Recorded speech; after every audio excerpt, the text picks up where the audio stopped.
Yes, Mr. Green. My Lords, can I just take the court briefly to three of the authorities, which may helpfully illustrate some of the points we were dealing with this morning. Yep. The first one is the Olympic case, which is tab 14, and it begins at page 135 in the printed and 141 in the electronic bundle authorities. It was a decision of Lord Justice Ricks and Lord Justice Reimer, and the passage I'd like the court to look at is on page 141 of the printed and 147 of the electronic authorities bundle. It's paragraph 18, and I preface this by simply identifying the observation that my Lord the Master of Rolls made about dealing with the order on the face of the order. For what it's worth, we respectfully say that's obviously right, and it's pure happenstance if the matter happens to go back to Lord Justice Males and he happens to say something later on. The parties receive the order, and what's on the face of the order is what's on the face of the order. That feeds into the fact that it's very difficult to ask for reconsideration of a decision that apparently hasn't been made one way or the other when one comes to Malone and Friends 52-24-6 argument, because you receive Lord Justice Males' order, which doesn't say anything one way or the other. Well, you say Lord Justice Males dealing with an application for permission to appeal. It's excluded by the requirements of 52-24. It's covered by 52-18 in every case. Exactly. That's it. Yeah. And then when we look at the facts in this case, or the similar situation that other appellants may find themselves in, if we look at the Olympic case in paragraph 18, and it's about 6 lines down on the right-hand side, third, whilst Lord Justice Moore-Bick gave unconditional permission to appeal, he had before him written submissions from ACG opposing the giving of permission, but also indicating that were he to give permission on any ground, ACG would then apply under Part 25.15 and 52.9, as it then was, now 52.18, for the imposition of various conditions, including one for the provision of security for the costs. Lord Justice Moore-Bick cannot, therefore, be taken to have formed a view on whether the giving of permission should have been subject to conditions. So that's the Court of Appeal's view of effectively the situation that we had here.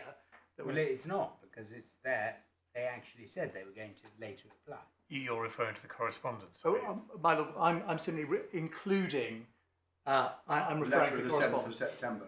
Exactly, the 7th of September letter where we said we can apply. Yeah. I mean, and one additional point, is this right, you'd say that where the order doesn't actually say anything about an application for security at all, and doesn't give any reasons why one had been refused. So it doesn't mention it, doesn't say it's been refused, and doesn't give any reasons. It's a bit difficult to actually apply for reconsideration on some... Well, there's no decision to reconsider. Well, there is no decision to reconsider, but also you wouldn't know on what basis to ask the judge to reconsider, because I don't know why he's... Well, my understanding of reconsideration generally is that you don't just say, I don't like it, do it again. You are supposed to say, please will you reconsider for the following reasons, because otherwise everybody would always just ask for every decision to be reconsidered. And my Lord, the anterior point that lies behind your Lordship's observation is that you can't say, please reconsider for the following reasons. You can't formulate those reasons unless you know why the decision's been taken in the first place. Yeah. So that is the that's the observation in Olympic, which we respectfully say is in point. The next case is a little further forward in tab 18, which is page 183 of the, begins on 183, which is 189 of the electronic bundle. Yeah. And that's a decision of Lord Justice Longmore in Economou and Freitas. And the short point there is on page 185, which is 191 on the electronic version, paragraphs 7 and 8. This is what we respectfully say is a perfectly normal and unproblematic approach on PTA and thereafter. The amount to be paid on account of costs has not been paid when the permission application came before Clerk J. That was pointed out to him. It may have been in a Jolly and J note or in the brief statement, whichever it was at the time. I think it was 2017. And he gave permission on the grounds raised by the appellant, but it was conditional on Mr. Economou satisfying the order of Warby J within 14 days. Mr. Economou then applied to remove the condition. And my Lord the Chancellor's observation earlier that this morning that the appellant, of course, doesn't have the opportunity to gainsay. There's nothing in the rules for the appellant to gainsay the brief statement. Mm. I mean, you wouldn't expect them to, because all you're doing is identifying it. Yeah. There's not much to respond to anyway. There's nothing in the rules to allow the appellant to gainsay it. Mm. So, with the greatest respect, I think there is no real problem once this regime of rules is properly explained. And it's perfectly straightforward. If, on the face of it, the judge at PTA forms the view that there is a compelling reason to impose a condition, the single judge imposes a condition at PTA. That's one of the reasons why 5218 is there.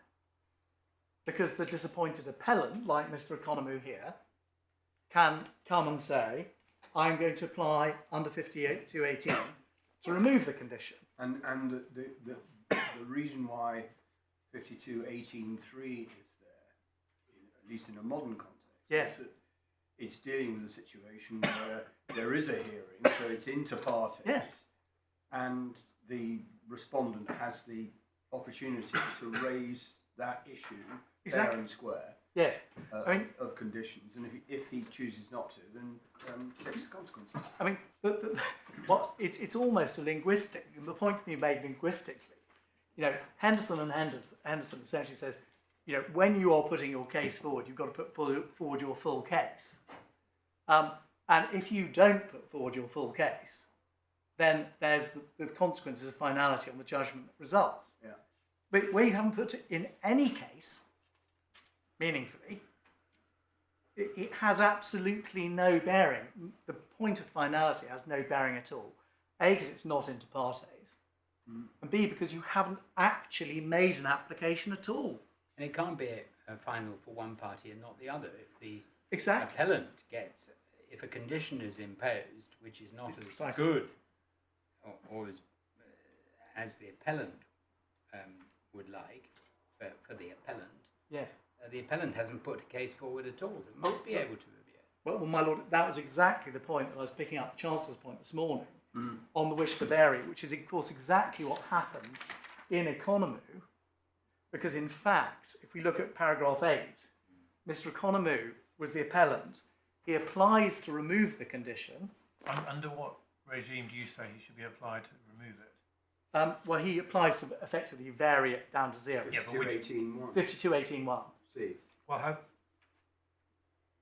Well, okay, but then bizarrely, he has to show that there's a compelling reason to vary. Is that right? It's slightly bizarre. I know 5218(1)(c) says the court can vary conditions, which is you're saying is presumably what you want, but then apparently the variation can only take place where there's a compelling reason for doing so.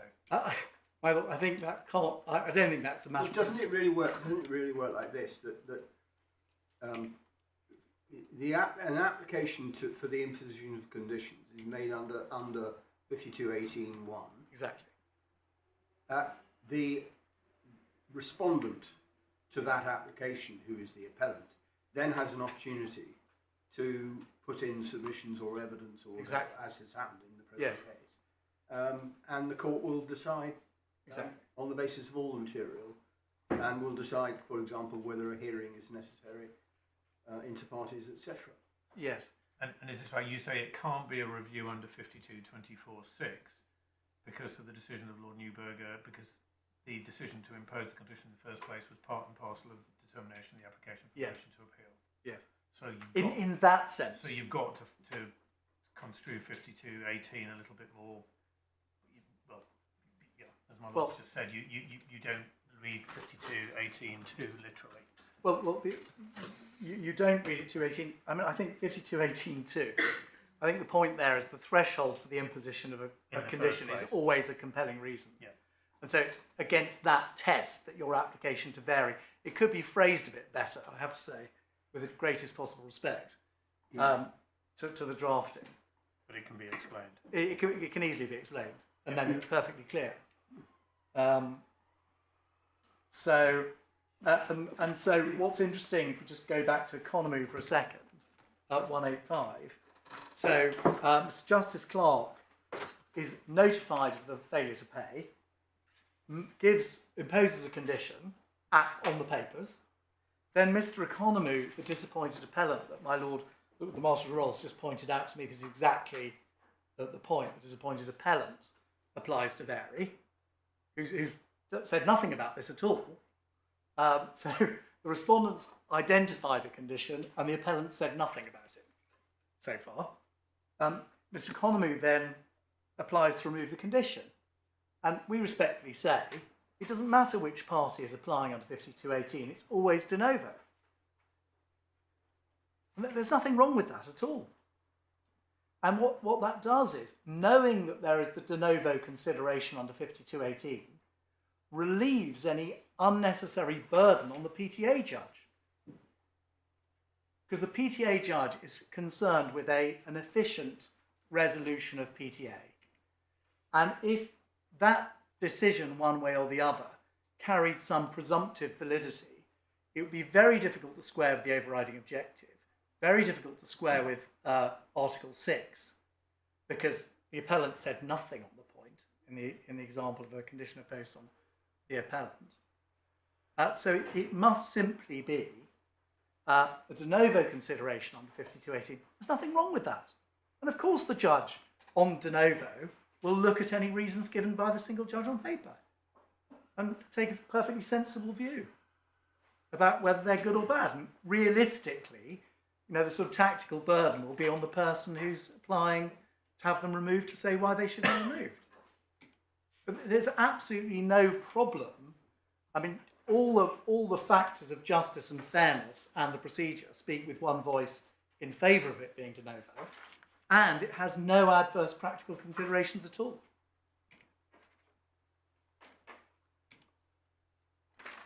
So what in fact happened in that case was Lord Justice Longmore went through some of the relevant authorities which my own friend relies on. Quite helpful review of them from on page 187 electronic 187 paper 193 electronic, and noting in Sebastian Holdings that it can't simply be used as a means of securing enforcement of the judgment debt, and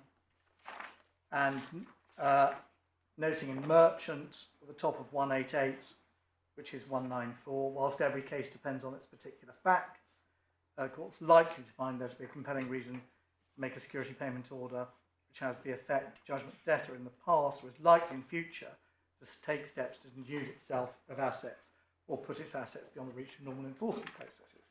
That's all very well understood. And in short, the result of the case was that at 191, which is 195 electronically, Lord Justice Longmore relieved the original condition, but made imposed a court of its own motion, which is free to do anyway, on our analysis, imposed a conditional requirement that there be security for costs provided. So it's a different order. So that's totally consonant, we respectfully say, with our analysis of the rules as being perfectly well formulated overall, just requiring helpful explanation by this court. There's one further authority which I'd like to take the court to, if I may, which is in bundle 3 at tab 47, which is Highland. That's found in the electronic bundle at A708. It begins. It's Lord Justice McComb.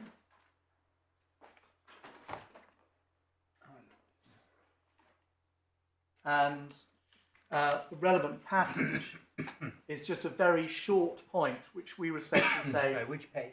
I'm so sorry, my lord. It's 703 paper, 709 electronic.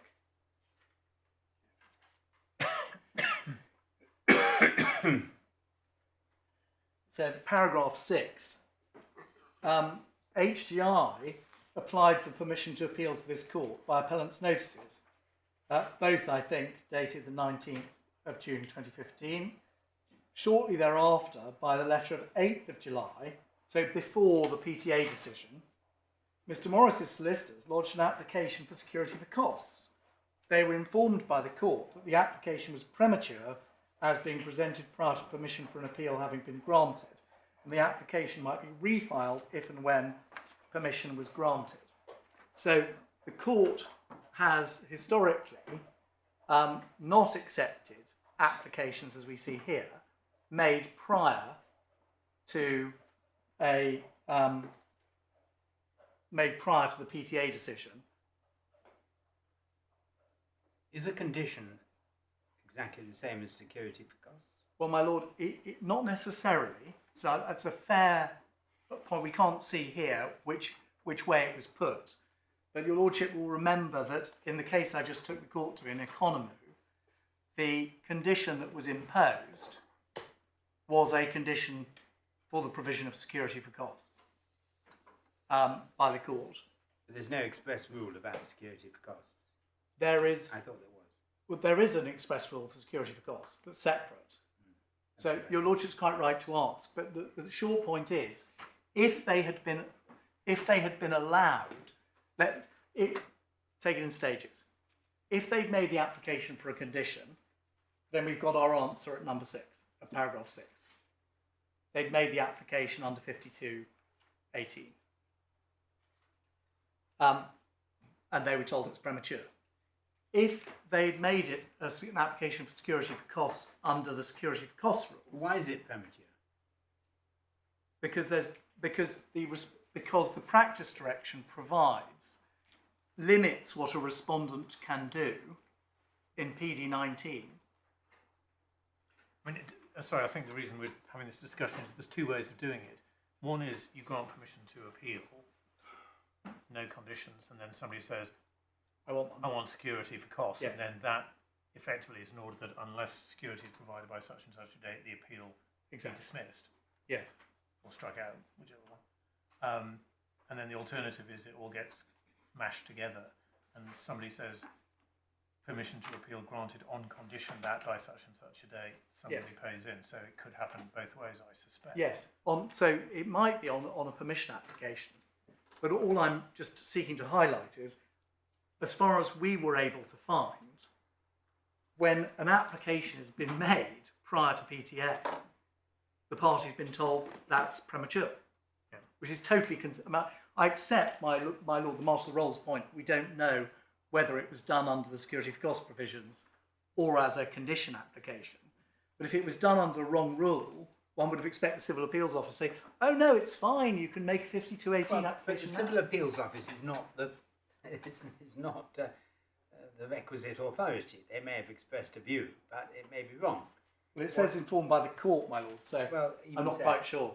Even so, I mean, I think just a view expressed by a judge a few years ago in a different case on different facts is not particularly helpful. No, There are two regimes. 25.15. One is about conditions, and one is about security for costs. There's a specific provision in the rules, 25.15, there is security of costs in an appeal, Yeah, which is separate. which is separate. and we should not confuse the two, or apply authorities in one to the other. Yeah. On what basis do you say that it would be premature to issue an application under 52.18 simply because the permission to appeal application had not yet been granted? Because for my part, I can't see why it should be premature at the moment, because that would enable the PTA judge to look at both things at the same time. And it might also have a knock-on effect about the reconsideration, because the separate application, pre-PTA being granted, would be an application which would not be excluded by the reconsideration provisions of 5224. Right? Well, Wrong. well, my lord, if that were the procedure, that would, the first point is it doesn't naturally sit with what the practice Well, direction why says. can't it be? I mean, I'm not asking you whether it is the procedure, because obviously it doesn't happen very often.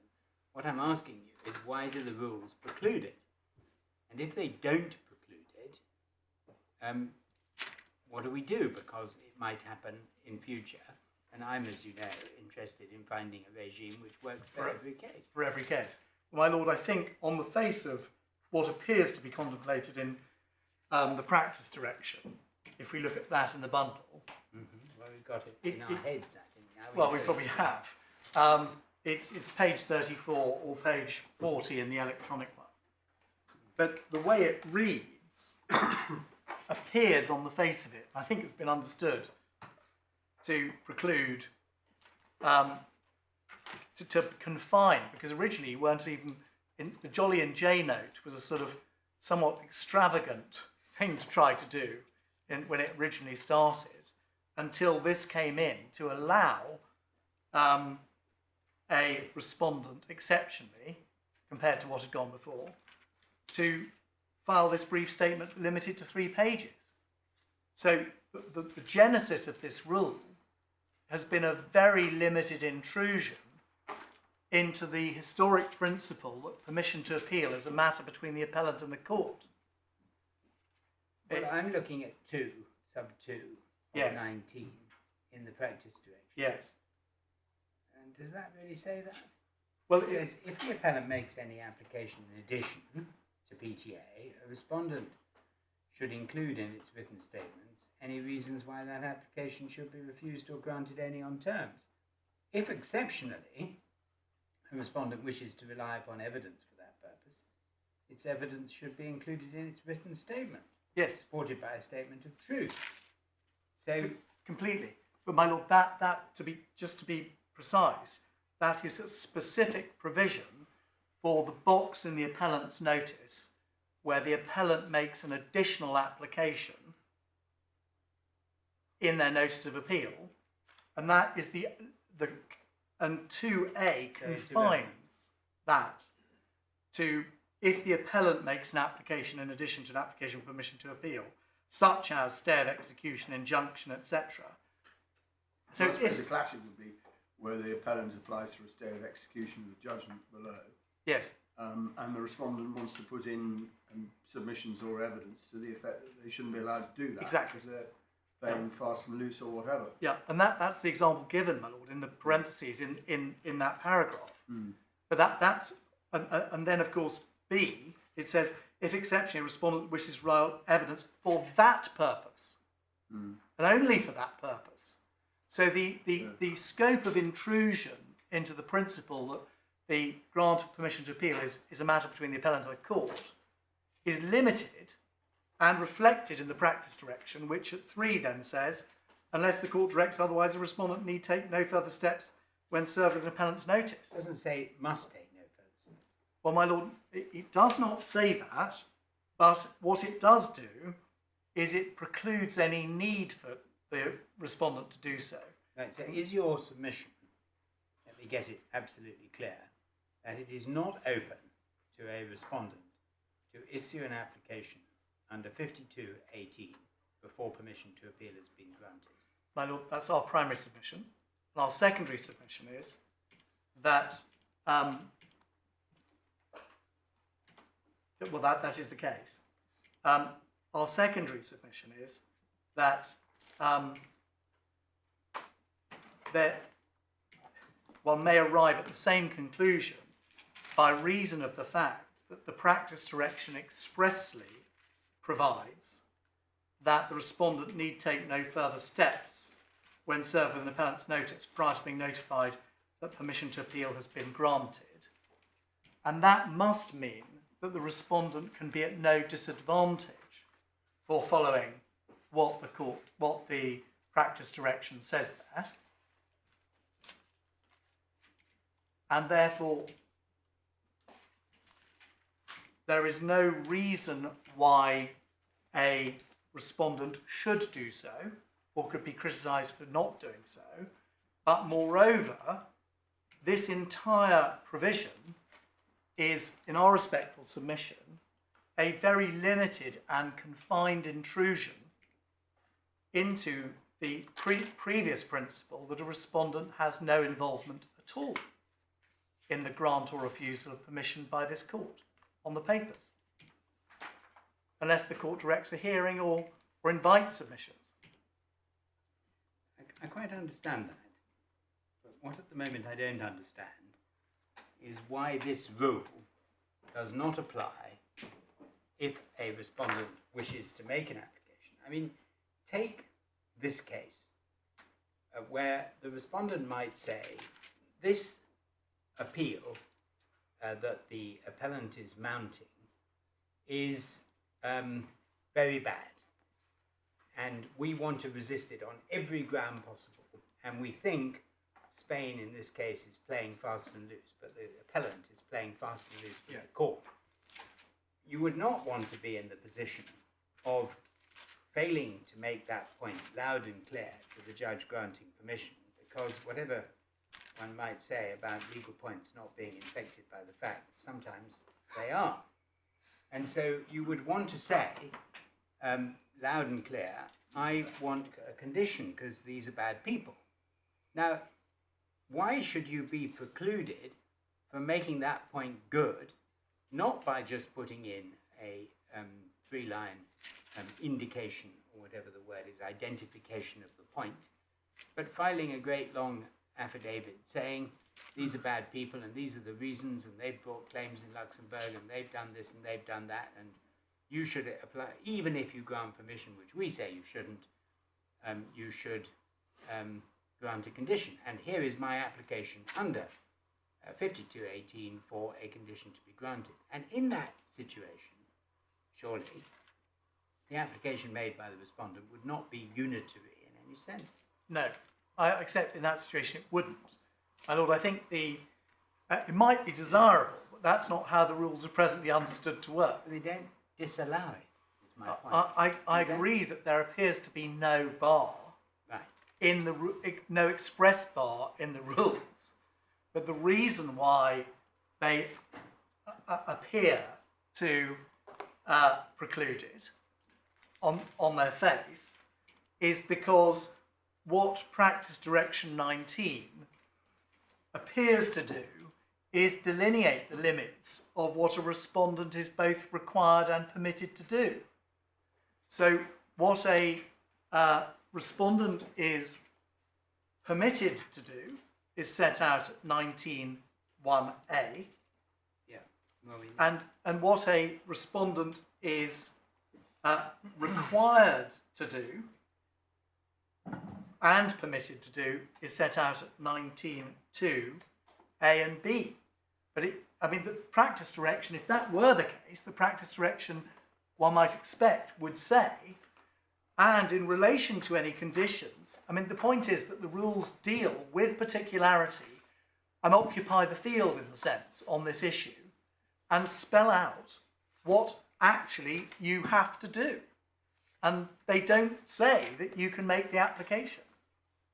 So your lordship is completely right that there is no express bar in the rules to doing so, that I've found anyway. But at the same time, in spelling out what a respondent's actions are, the heading is respondent's actions when served with the appellant's notice. And it does not say anything there that even hints at the possibility of making such an application. So, my lord, I can see good sense in that being allowed in appropriate cases, I think the counter-argument, if your lordship's looking across the piece at all appeals, is there is some virtue in the paper exercise on PTA The principle you describe. remaining elegantly simple, and whatever condition, as Mr. Justice Clerk in Economou thought, well, that seems a compelling one, they might think that because of what the appellants said in their own skeleton, for all we know. My problem, Mr. Green, is the non-simplistic one. Yes. That if it is open to somebody to do something under the rules, and the rules do not prevent it, somebody will do it. And if when they do it, No one clear- knows. Well, if it is clear that a different regime applies, i.e. a regime under 5224, that gives people a different choice which they might want to use, and that may be introducing a lack of clarity which is unhelpful. Yes. So that's what bothers me, is that it's fine to say, well, it's not intended. I think that's pretty clear. Yes. It's not intended. People are not encouraged. But if they can do it, then there's an opportunity for gaming of the system, which is not attractive. Well, my lord, our respectful submission remains that on the face of the practice direction, they can't do it. I know you've said that, but I'm addressing the question, yeah. what if you're wrong? Well, if I'm wrong, I think that would lead to a... It's very unusual for things to be, for it not to be possible to issue an application without the rules saying you can't. Well, my lord, I think that's plainly right, and that's why we say we were entitled to make the application we've made, notwithstanding what my learned friend says. But That's a different point. there's a different point. But It's the note in the whiteboard. yes, just coming, my learned friend, Mr. Stafford's very helpfully pointed me to Rule 25, and I'm sorry to divert, my lord, from 5225. 2515. Yeah, Security for costs of an appeal. yeah. Rule 2515 makes no provision for security for costs applications to an appeal court during the period before any necessary permission to appeal has been obtained in the notes. No, of course not. So the only way you could do it, if at all, would be to use 5218 effectively to contradict the express provision on security for costs in 25. But security for costs, don't confuse the two, Mr. Green. Security for costs is about security for costs. My lord, yes. This is a case about security for 120 million euros. Oh. That is not costs. No, my lord, I accept that, but I was seeking to address it on the principal basis. Your lordship was looking at all cases. Yes, I mean, you can't apply for security for costs. No. No, but the reason I mentioned that was because, of course, in Economou, in Highland, what we saw was the application being made for security for costs. Mr. Snafford didn't want to give you that note. Not for now. Not for now, I think it's for later. But I saw it there, so I better have a quick look. There we are. I can see him, you can't. Yeah. That's very helpful. I need a wing mirror.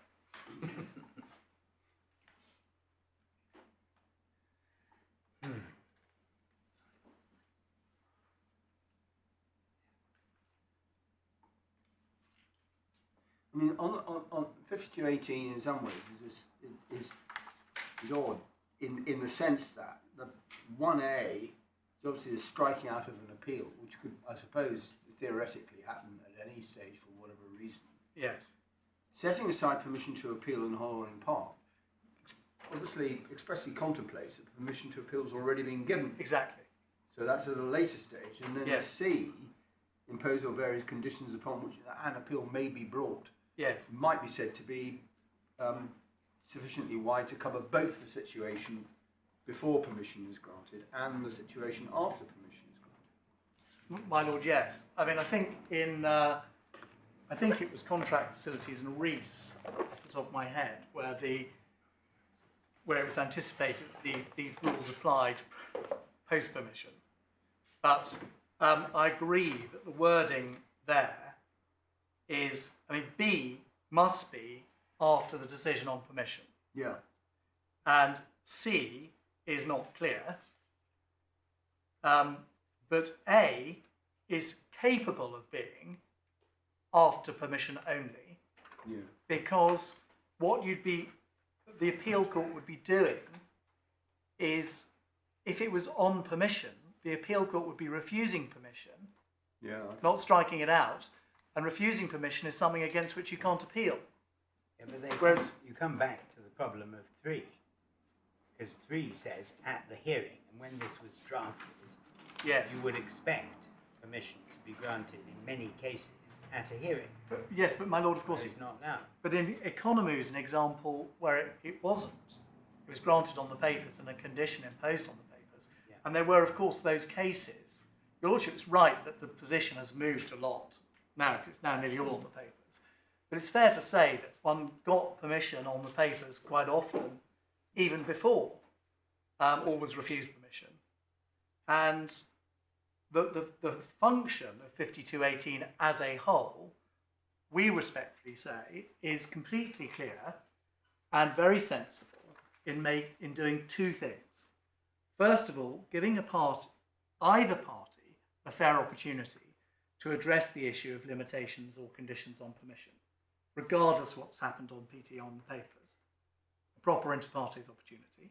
And secondly, confining that opportunity, which is expressly provided for by the rules, to circumstances in which the person hasn't already had the same opportunity. Yeah. And that's what 3 does. And that's it. It's no more complicated than that. So in that sense, there's no mess at all in the rules in that respect. Yeah.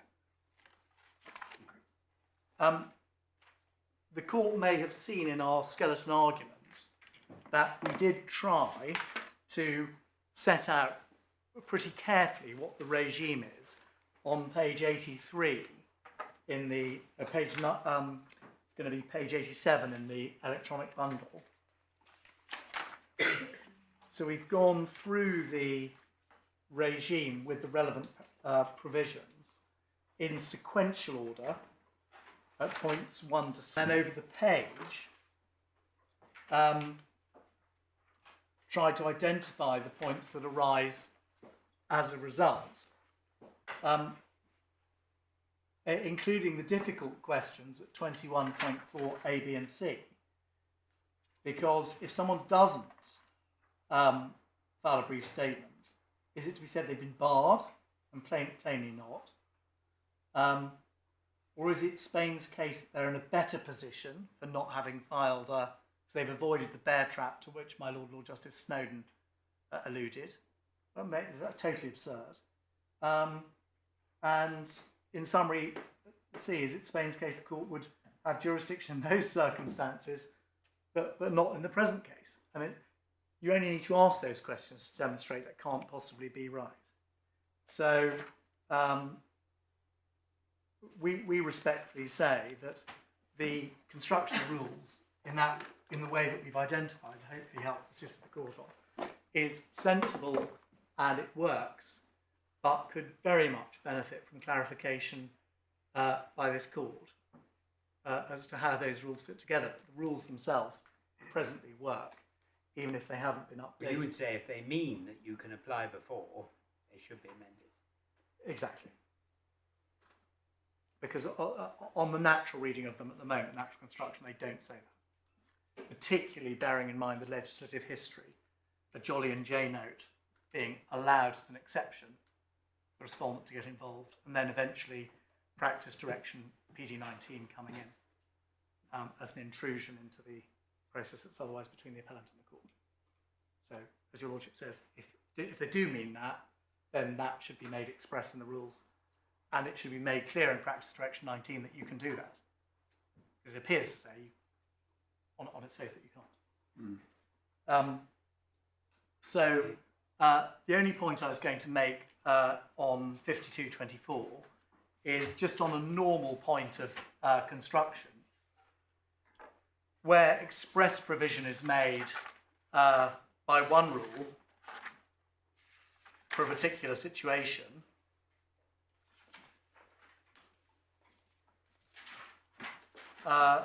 another more general rule should not be regarded as overriding that.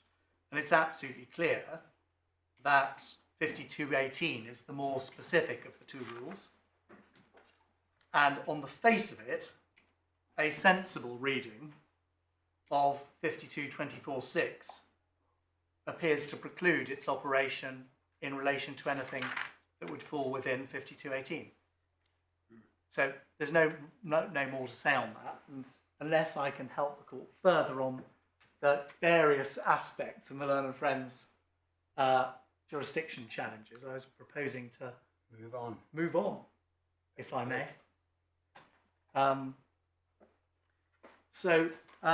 My lords, I've got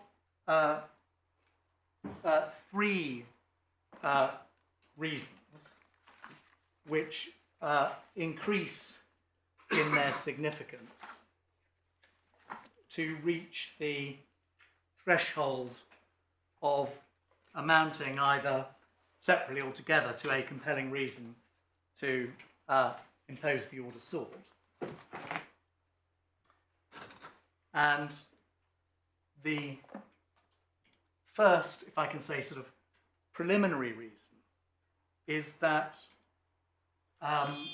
if we look at the correspondence, just rearrange my files for a moment. If I could ask the court to look first at the letter of the 5th of September that we were looking at before, which is 28. at tab 28 at the back of bundle 3. It's 1132 or 1136 in the electronic.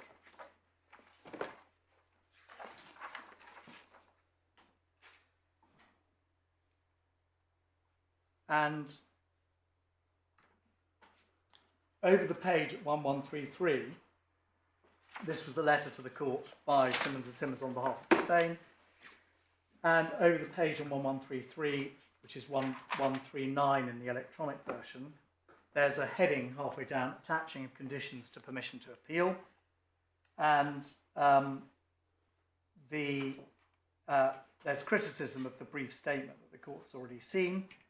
And paragraph 9 ventilated what Spain was then saying were reasons for not imposing the condition. And it says there, it's tried the Court of Appeal can only impose a condition on the grant of permission with a compelling reason, that's all agreed. Respondents have signally failed to point to any of the typical indicia that have satisfied the compelling reason test in the past, e.g. the judgment debtor frustrating or making enforcement difficult by transferring assets so they're difficult to enforce against, or difficulties in the judgment debtor deploying the unusual mechanisms of enforcement. Now, pausing there, one of the unique features of a sovereign state is they can't dissipate their assets overall. They can remove them from various jurisdictions and so forth, but typically it's very difficult for a sovereign state to dissipate assets. So that doesn't really sound in a case like this. Not really a Moreira case. No, exactly. It's not a Moreira case, exactly. But we do rely on the fact that in the Luxembourg proceedings, they have deliberately created difficulties in the judgment debtor deploying the usual mechanisms of enforcement. They have done so deliberately, and as the court will see when I show the court the materials, the measures that they have sought to take have been extreme. That must be judgment creditor, mustn't it? Yes. Yeah, it should mean the judgment creditor. The judgment debtor is wrong. It should be judgment creditor. It must mean the judgment creditor. Yeah. No, the judgment debtor. The judgment debtor frustrating. Well, hang on a minute. Aren't they the judgment debtor? At the end of the 5th line, it should be judgment creditor. Yeah, they're the judgment debtor. And Oh, they're sorry, the seeking 5th to- line. Yes. And you're saying they're Yes. seeking to... Sorry, I was looking at the earlier one. Enforce. My lord, yes. Yeah. On the right-hand side of the margin, 5th line should be creditor. Yeah. Yes. And the earlier one is correct. Yeah. Yeah. Your lordship's absolutely right. Yeah. Okay. But Are you saying the Luxembourg proceedings, they have made it clear that they'll do whatever they can yes. to avoid enforcement? Yes. And the short point is, we don't rely simply on the fact of the Luxembourg proceedings. We rely on what the court can conclude about the Kingdom of Spain's likely actions based on what they have in fact done in the Luxembourg proceedings. But how can they avoid enforcement if there's a charging order for the amount of the debt? Well, what the court wasn't told about that was that the charging order obtained is subject to a set-aside application on the basis that those are sovereign assets. So that is a disputed matter. Spain is in a position to issue a certificate in relation to that. And as the court will know, the circumstances in which a certificate will be gone behind are extremely limited. And so, and that, the hearing of that set-aside application has been delayed until after the appeal. It's due to be today. It was going to be today, and this date has been used instead. Yeah. That's the public order. Sorry, that was the third-party debt order, which has also fallen away. Oh, okay. Yeah. All right. So there's. I spotted today's date. Your Lordship was right that we reused the previous date, but in fact, what we did was the property in Kensington has been delayed, set aside on that on the grounds that it's a sovereign asset. It's delayed until after the hearing of the appeal, Right. so it may have nothing. Yeah. And the third-party debt order over a judgment involving a P&I club, that has fallen away for other reasons. Steamship Mutual. Exactly, the Steamship Mutual. So that's fallen away as well. So Right. there's a sort of keep lifting up the thing and the ball is never under the cup. So, Not our fault. no, I'm just saying that's the experience of actually trying to collect anything. But do you say that Spain, when all its attempts to avoid paying have been exhausted in legal process, is not going to pay you? Oh, my lord, yes. That sounds remarkable.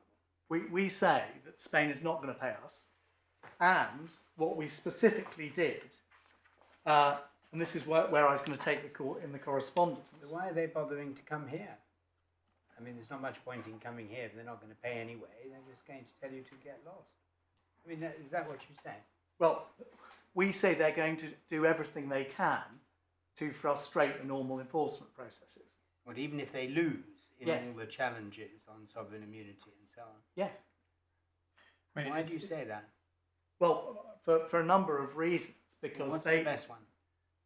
because of what they've said in Luxembourg. They say they're obliged to do this.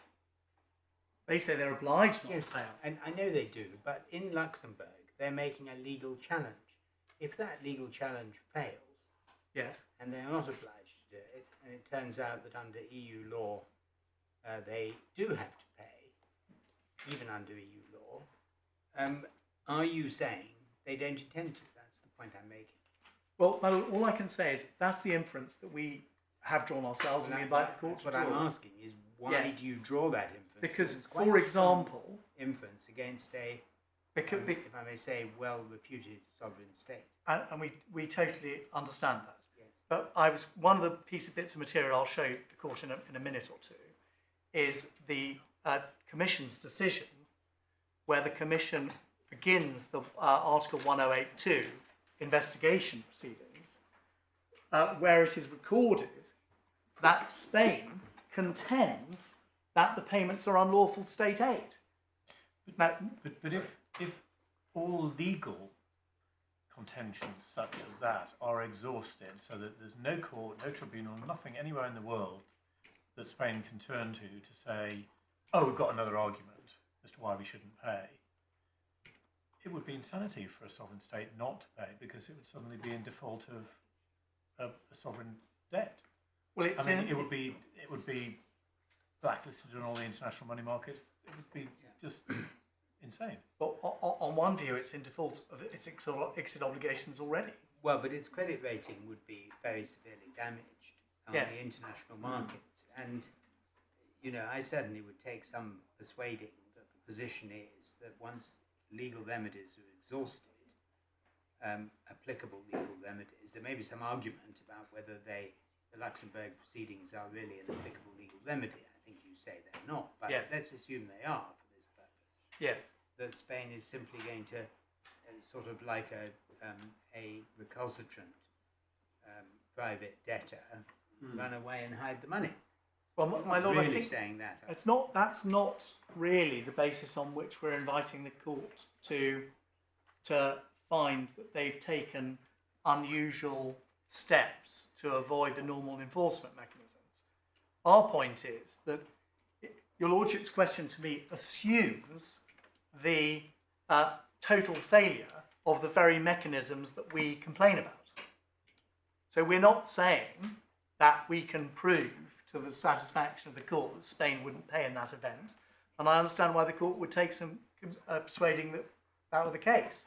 Our point is a rather different one, is that there's just a constant raft of steps taken by Spain, sometimes with the Commission, to make the normal enforcement routes impossible. But if you have a non-sovereign debtor, I mean, the classic indicia that would lead you to find a compelling reason is they string out legal process by making a series of applications, which at least technically they're entitled to make, but all of which have very little of any merit. Yes. In order to spin something out whilst they try and do something in the meantime, usually spiriting away it's a sovereign state. You just go on and on for years and years and years and years. Yeah, but they're entitled to do that. I mean, if they're just exhausting legal process which they are entitled to exhaust, I mean, they'll be penalised in costs doubtless, which you can add to the debt at the end of the day. But that's just the working out of the legal process, isn't it? Well, frustrating though it is. Well, it's not really, my lord, for two reasons. One is because the relief sought in Luxembourg would derail these proceedings and any charging order and anything else. And there is a conflict between the EU's position. Right, well, this is a different point you're getting onto now. Yes, but which may be the heart of it, in fact. Well, it is the heart of it, really. But there's a second point, which is the point that Lord Justice Mayles alighted upon, which is the Mantovani point, that actually an anti-suit injunction, whilst coming before the court to say, please hear my appeal, having those two in parallel, can be an abuse of process in itself. And that's what I think it was Lord Donaldson held in Mantovani. So Lord Justice McGaw. Sorry, Lord Justice McGaw. Your Lordship. Mrs. Justice Donaldson at first. Exactly, Mr. Justice Donaldson at first instance, and then Lord Justice McGaw. Your Lordship, that's right. In Mantovani, and we respectfully say that crystallises the justification for treating those manoeuvres as a compelling reason. Yeah, but that's not based upon the sort of point that was being put to you, that at the end of the day... It's not a spiriting away point.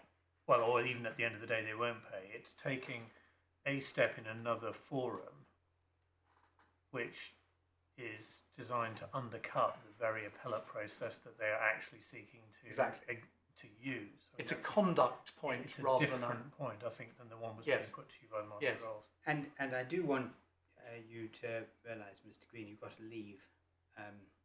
I understand time Lord, to reply on this because of course they have to deal with the facts, and so I think it's perhaps 340 max for you, right?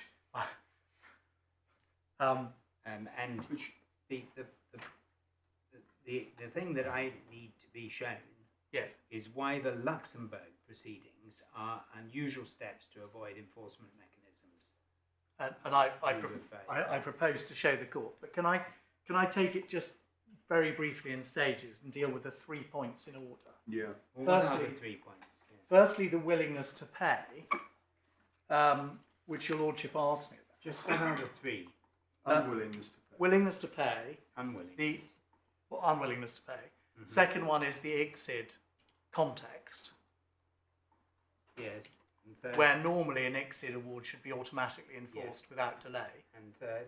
And third is the Luxembourg proceedings.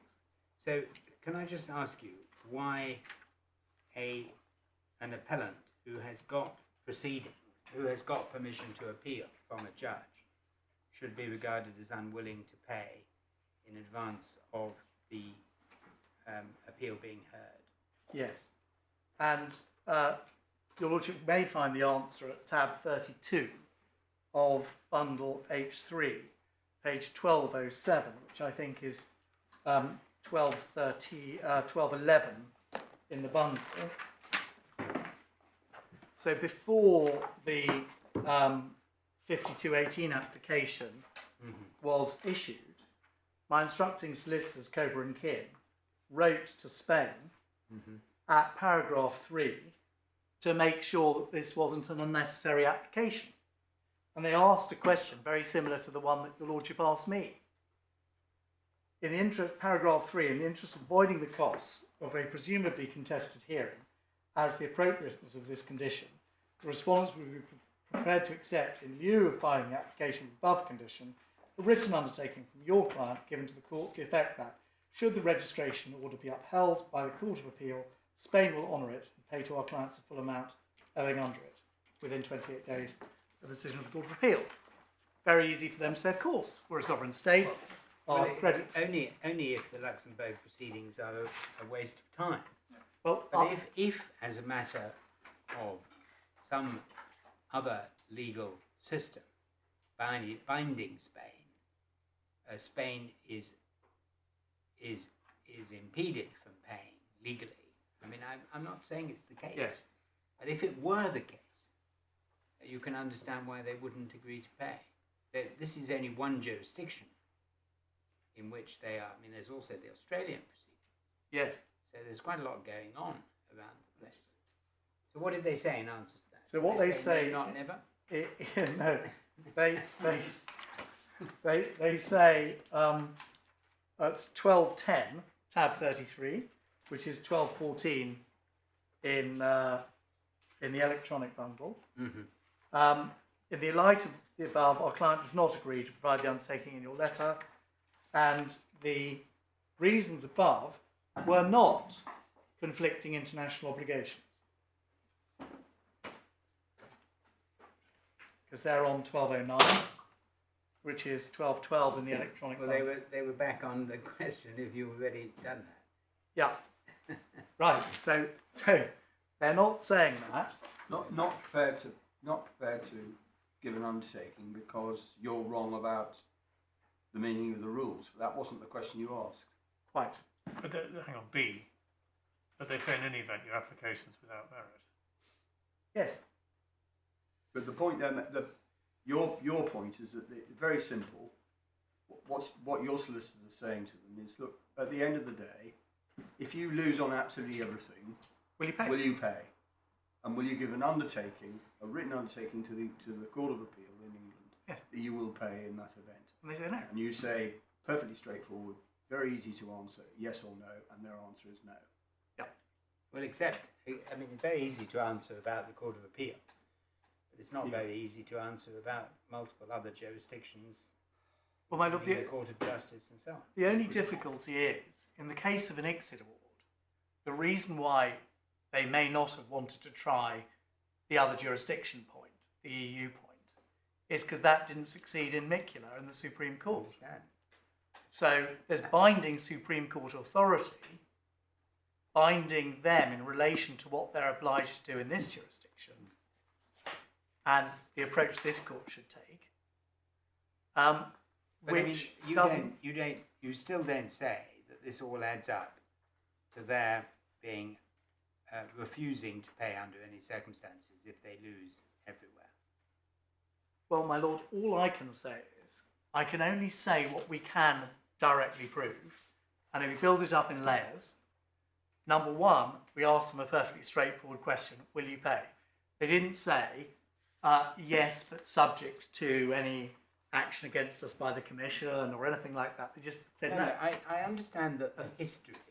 I mean, this is why going through solicitors' correspondence always manages to pass way over my head, because solicitors write things which the solicitor thinks is clever or immediately appropriate, often. But ultimately we have to decide the justice of the case. Yes. And this is a sovereign state Yes. that is not reputed as being fly-by-night or in any sense anything other than respectable and sovereign. And you are asking us to say that we should impose a condition on the basis that it is there are compelling reasons for doing so. Yes, and those compelling reasons are, my lord, not confined to one day we will never get the money. Indeed, not even mainly that. All I'm trying to identify is the main reason is the conduct of Spain in relation to the Luxembourg proceedings, which I will take you to, and the ICSID background to these awards normally should be automatically enforceable. Completely understand that. I would really be grateful, bearing in mind you've got 35 minutes, if you would cut to the Luxembourg proceedings. Let's look at the Luxembourg. I'll do that. Which really is your bull point. Yes. Yeah. Where are they? So your lordship will find if we can start at bundle H1 tab 13, Yeah. page 143.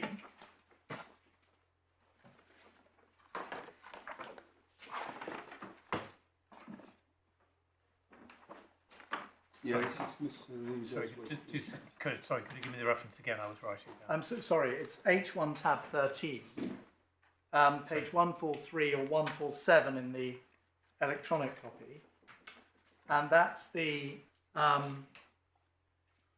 is the witness statement of Ms. Luzo, and the point made by her on page 146, which is 150 in the electronic copy at 2, is she says the appellant has sought proactively to defeat the respondent's ability to enforce the award pursuant to the convention and to deprive the English court and other courts, including the United States, of jurisdiction to hear applications relating to the award. Spain issued without notice an application for an anti-suit injunctive relief in the Luxembourg District Court on 22nd December 2022.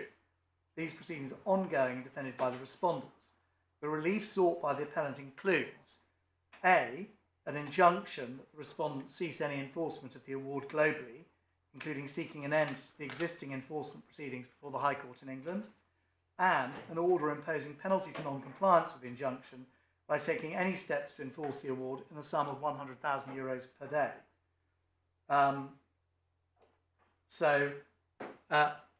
Pausing there, there has been a disagreement, if I can put it neutrally, between the parties as to whether anti-suit is the right phrase or not.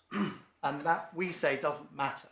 The substance, that's why in the skeleton we say in substance anti-suit relief, is pretty clear from page 178 in tab 14, which is 182 in the electronic bundle.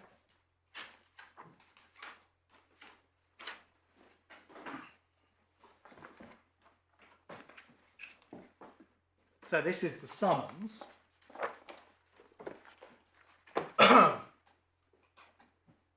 And at 181 or 185 electronically, there's reference to the proceedings in the United Kingdom, bottom of that page and over on the top. And there's discussion of state aid and so forth. And parenthetically, just so that the court is aware, the point I made slightly earlier was that the Commission's decision on state aid to start the investigation records the fact that Spain itself says that the sums are unlawful state aid. So normally, I mean, I did a stage at the Commission. Normally, you have a state aid investigation and the state says, no, this is totally justifiable. But in this case, Spain has turned around to the Commission and said, yes, this is state aid, so we can't be allowed to pay it. So that's a positive act by Spain, not to seek to defend. Where is that written down? That was what I was seeking to take the court to a little earlier, which is in. Is that it's a commission investigation that's not just into this case, but into a whole load of cases Yes. from 2017? Yes. Yeah. Was it, or is it something It's- else? And your junior's disagreeing with you, I think. Yes. It's a 2021 decision. Okay, that's fine. But it goes back to what basically happened was I think the 2003 scheme from memory, or 2007, I can't remember, for encouraging people to invest in green energy in Spain Yeah. wasn't notified. It was then amended a few years later. That was notified and agreed to by the Commission as not being state aid. Right. Spain cancels it. The investors go off and get an award. And the Commission now says, we think that payment of the damages for not having the lawful state aid is unlawful state aid. Because you're getting interest at a higher Where rate. does this document tell me that? Next section. In the next... I think it's the next section under the heading regarding the qualification of illegal state aid contrary to European Union law, the amounts awarded in the context of intra-EU investment arbitration in favour of European investors. Yeah. Which paragraph? I'm sorry, I can't find it. Page of the bundle. 182 is the... You've got the notifications made by Spain to the Commission, heading D, on 186 electronically. Isn't it in the black? Isn't it in the box in the middle of electronic page 190 Exactly. Yeah. in bold? Exactly. In Spain saying, Yeah. if we pay damages, this will violate EU law and give rise to sanctions against us. Exactly. So they take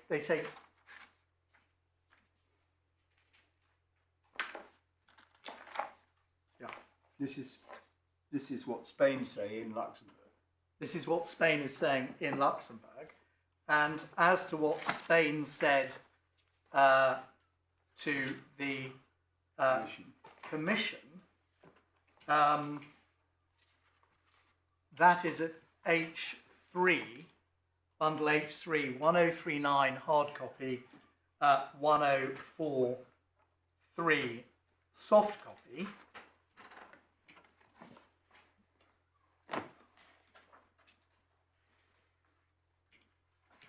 So this is the invitation to submit comments pursuant to the Article 1082, which is the beginning of the investigatory phase.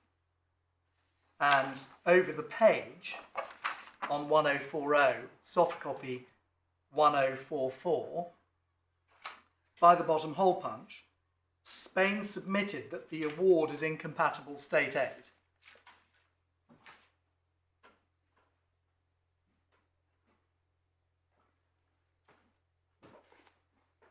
So it goes a bit further than just not providing defensive information to the Commission. They've actually submitted positively that the damages for not paying lawful state aid are unlawful state aid. But what And if it's that's, an area of... what if that's right as a matter of law?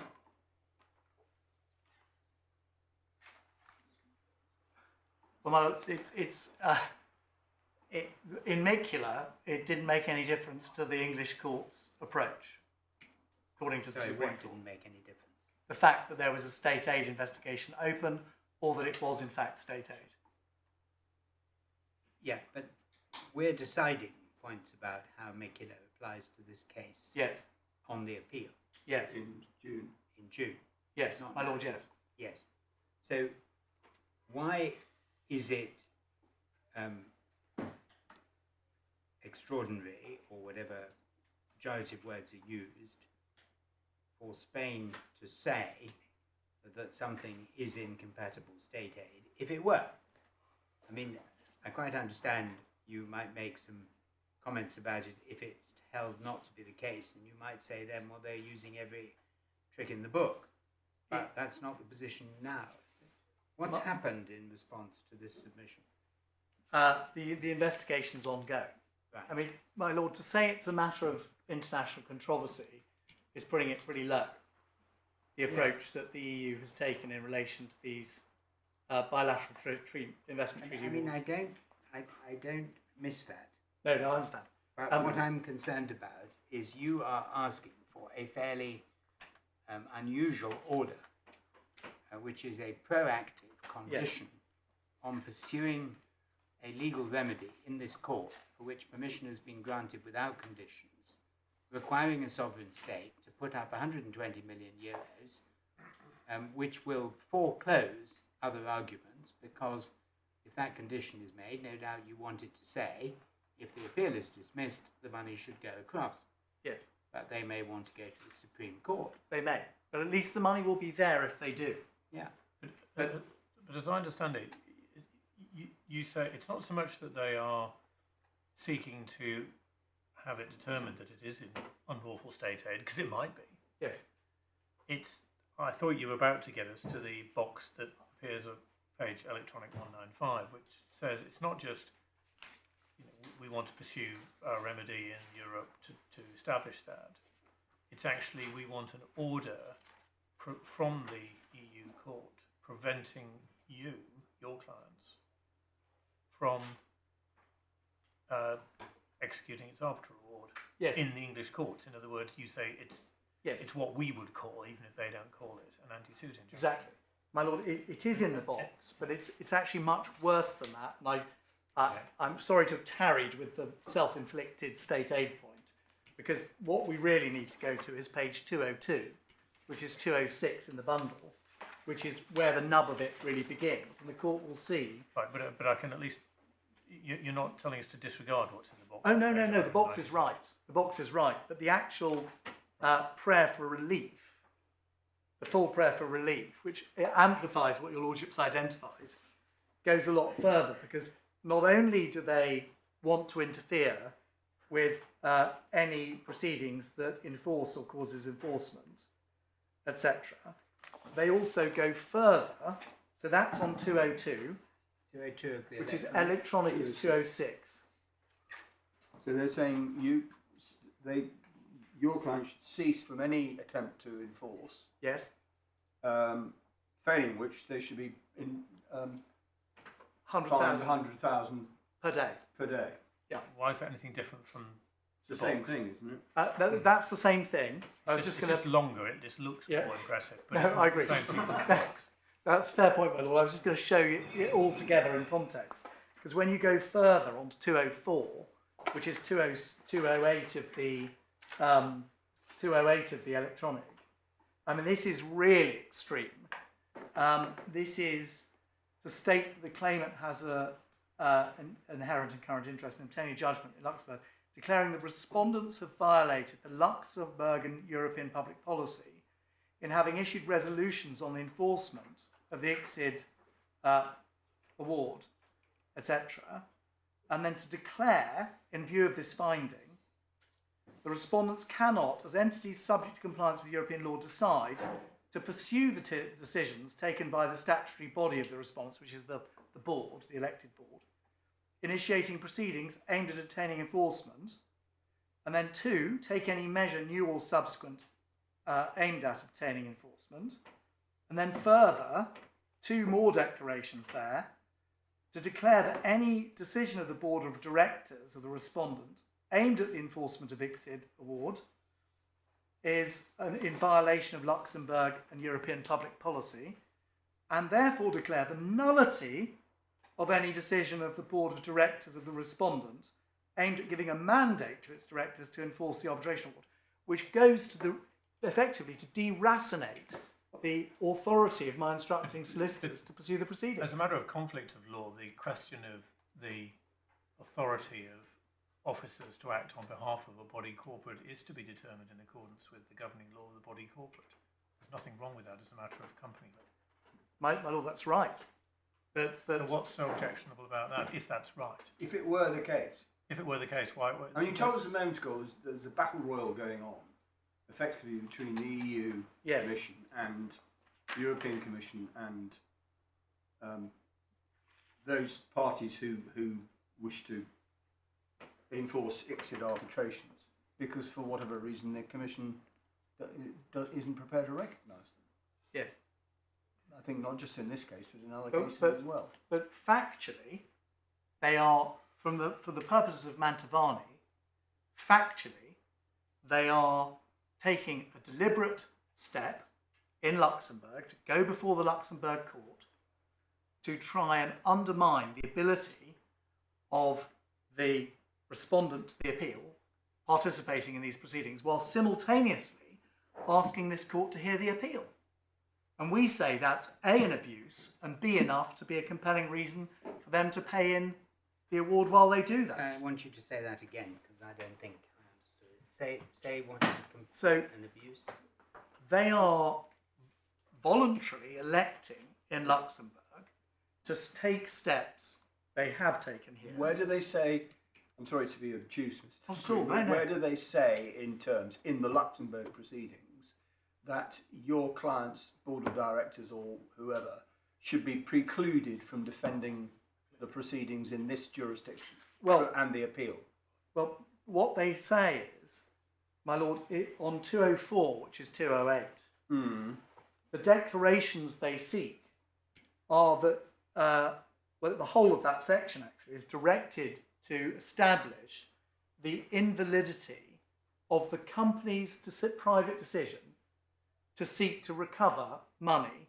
And a lot of these companies had investors who were pensioners who wanted to invest in green technology, and to seek to establish the invalidity and nullity of the decisions of the directors to institute proceedings to recover the sums in the award. So you say, in the event that your clients defend the appeal, Yes. they will fall foul of that. They would fall foul of those declarations if the Luxembourg court were to make them. Yes. Because by definition, albeit indirectly, Yes. you'd still be seeking to enforce the exit award Yes. and relying on its validity. Yeah. And that's a flat abuse of. Well, I mean, I understand the argument you're making. Why, and you may be going to come on to this, but why isn't the undertaking that they've offered not to pursue these proceedings in Luxembourg until after the UK proceedings have run their course? Well, for a number of reasons, my lord. It's a good question. I was going to come on to that. Okay, that's fine. But I'm happy to come on to it now, given the time. The offer that they made in that regard is at tab 38, which is on page 1231 paper, 1235 electronic.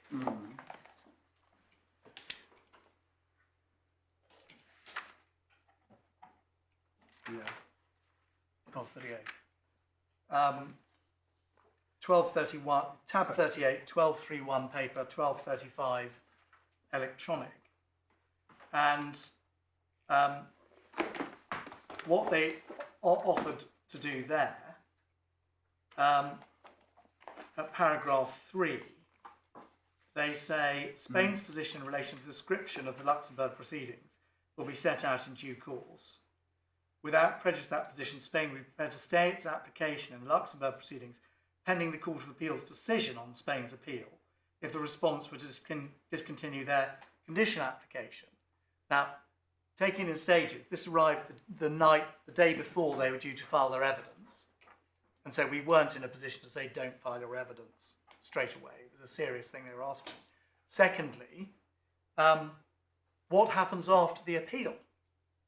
Because what they're asking us to do is discontinue the conditional application completely, but they're only going to stay it till they're only staying at Luxembourg proceedings. I mean, all the references incidentally to the Court of Appeal, I mean, presumably it should be a final decision of the Court of Appeal, not subject to any appeal to the Supreme Court, but putting that aside. But putting that aside, say we win. You win, then... Then they just say, oh, well, we're reviving Luxembourg. But then you go, well, then you have to go and fight in Luxembourg. No, but they will revive the Luxembourg proceedings to do exactly what we're... But in this jurisdiction, you will have the benefit of an unappealable, unimpeachable registration order that you can take steps to enforce. Well, one says that, but not if they then revive Well, that'll be a matter for, but then there will be, then there might be a conflict if and only if the European Court agrees with them, Yes, but not otherwise, and you can go and contest the that. problem, my lord, is that the Supreme Court, as we'll be hearing in June, the Supreme Court here has said you have to enforce even if there is a conflict with EU law. And that should be fine for us. The problem is that because of the extremity of the relief they are seeking, voluntarily seeking in Luxembourg, they can effectively interfere with any follow-on steps we take if we win in the Court of Appeal. Because on the face of it, they've only agreed to the Court of Appeal. But let's assume your lordship's right and it includes an appeal to the Supreme Court on the point of principle. So we go, brilliant, we've won. They go, yeah, well, of course, we're now reviving Luxembourg to do all the same interference that we were doing before. So we're no better off. In fact, we're far worse off, because what we then have to do is spend the costs of going all the way to the Supreme Court for what may turn out to be a Pyrrhic victory. So what they're doing is we respectfully say this is a clear abuse of process based on the... Who chose to enforce in this court? Well, my lord, the clients were entitled to seek to enforce in this. I mean, the reason that tends to happen and happened in Micula is because this is a highly respected jurisdiction. But they've done the same against in America. Why is Luxembourg not an available jurisdiction when your clients are established in Luxembourg?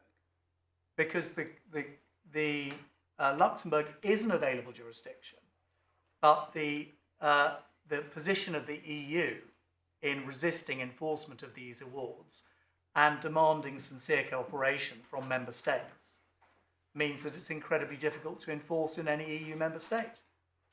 I mean, that's the vice of it. That's the whole point of being a member of the ICSID Convention. But that problem you just identified is caused by the behaviour of the European Commission, not by the Kingdom of Spain. Well, because it goes back to earlier decisions of the Commission.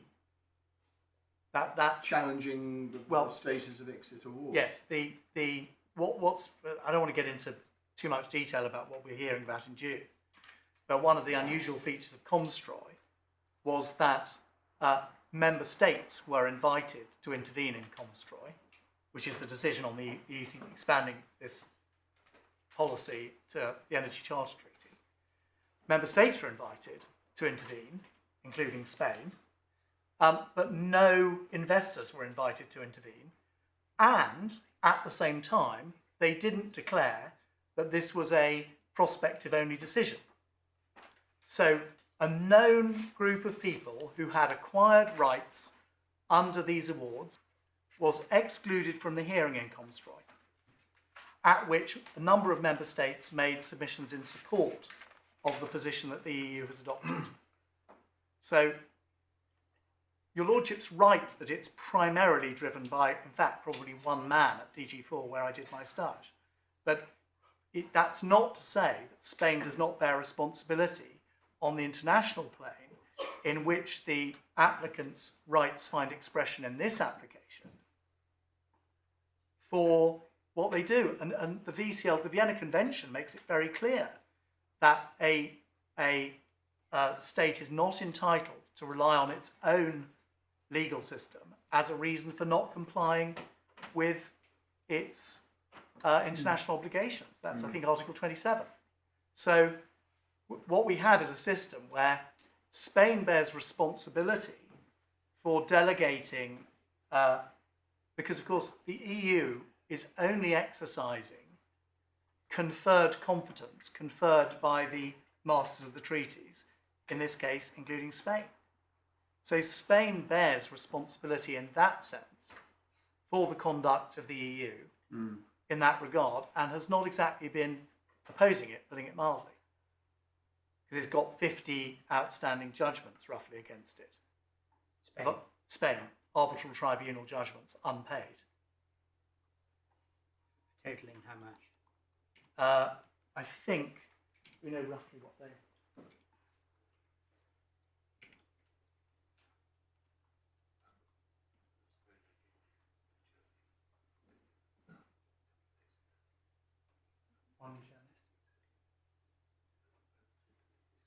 Is there any evidence? It's, my lord, I understand. I mean, that we can probably give the court a better steer, but it's estimated at over 3 billion euros. Because what essentially happened was Spain wanted to go green on its electricity. It said it would provide support to investors, and the relevant royal decree said you can plan for the medium and long term because you'll have this support ongoing. Everyone then built them, and then they said, oh no, we've changed our minds. And that's the breach of the fair and equitable treatment standard found by the ICSID tribunal in all of these cases. All the cases have gone one way, the same way apart from one. And I believe there's one dissenting decision of one arbitrator in a total of, I think, about 51 or 52. Is that about right? 51 or 52? 52 cases. And are they being enforced in this jurisdiction? Some of them are, my lord. So some people are trying to. So have the cases been consolidated? No, we're the first one. We're the front runner. And what was the evidence about the other cases?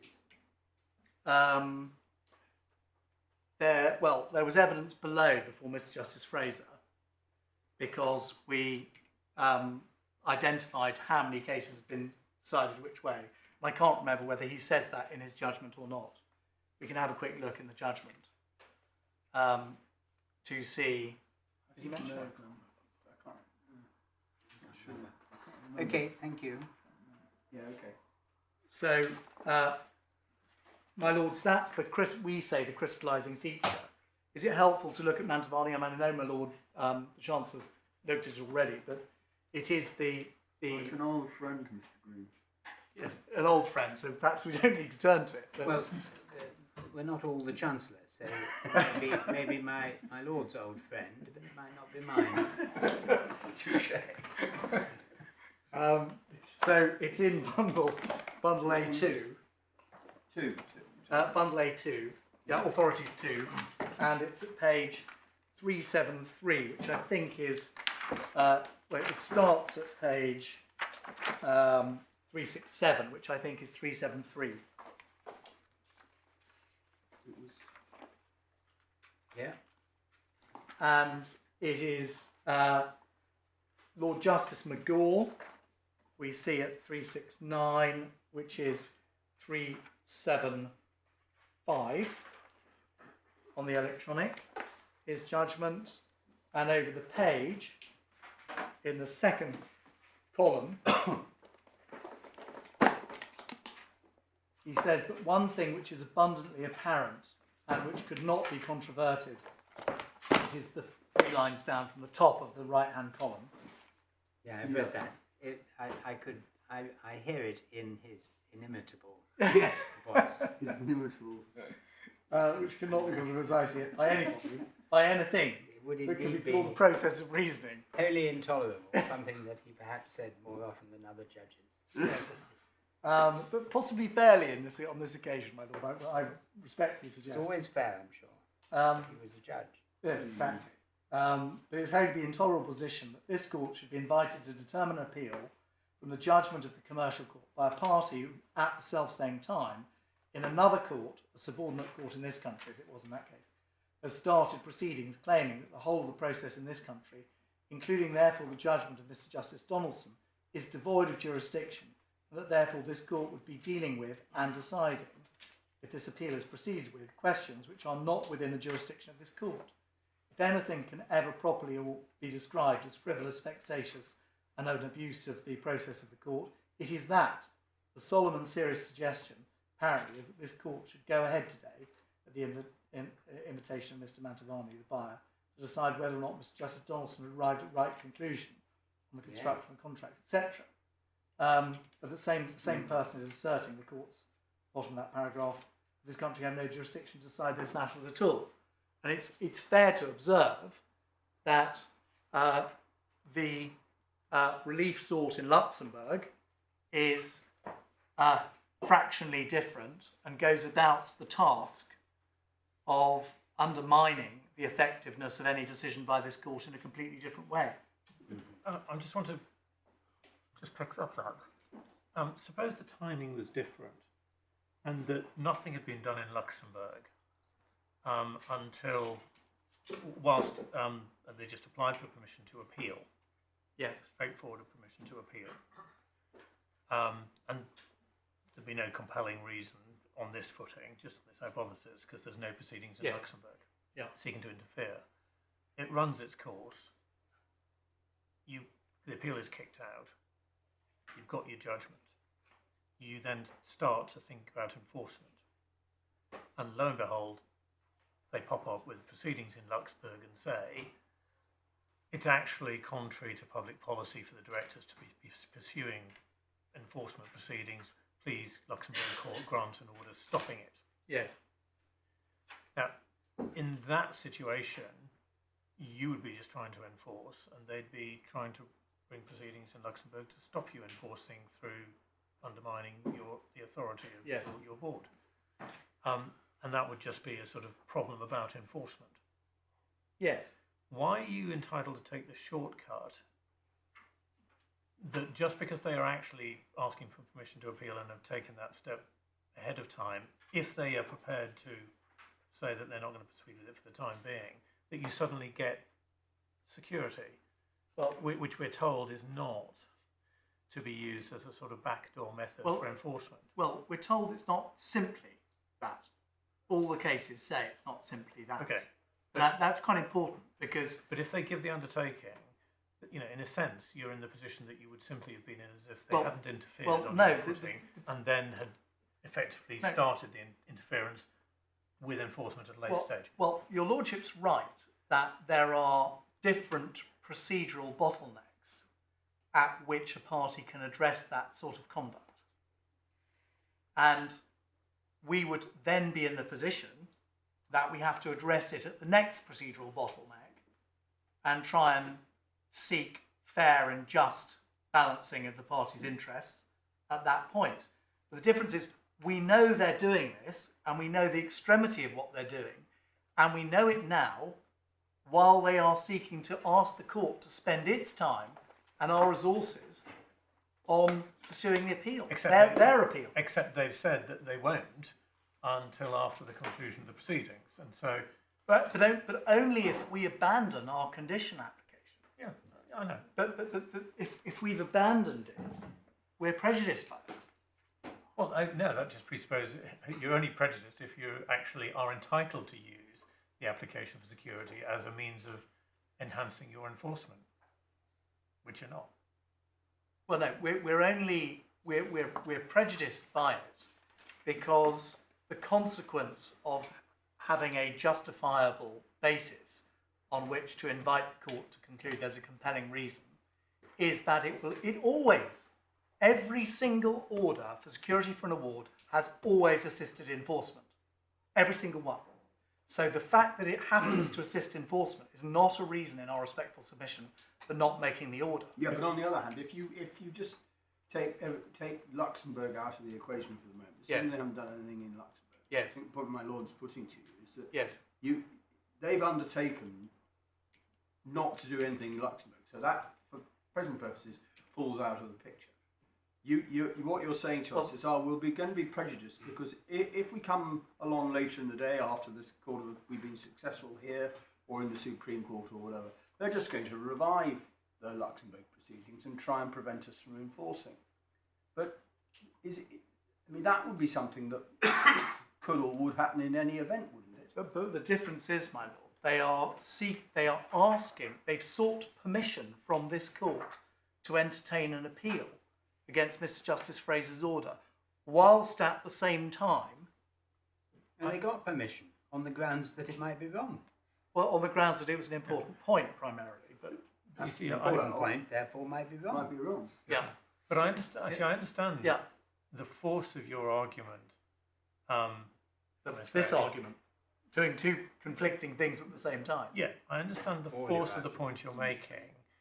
If they were sitting there saying, no, we're going to carry on in Luxembourg, we're going to try and undermine the proceedings in England whilst at the same time seeking to use them.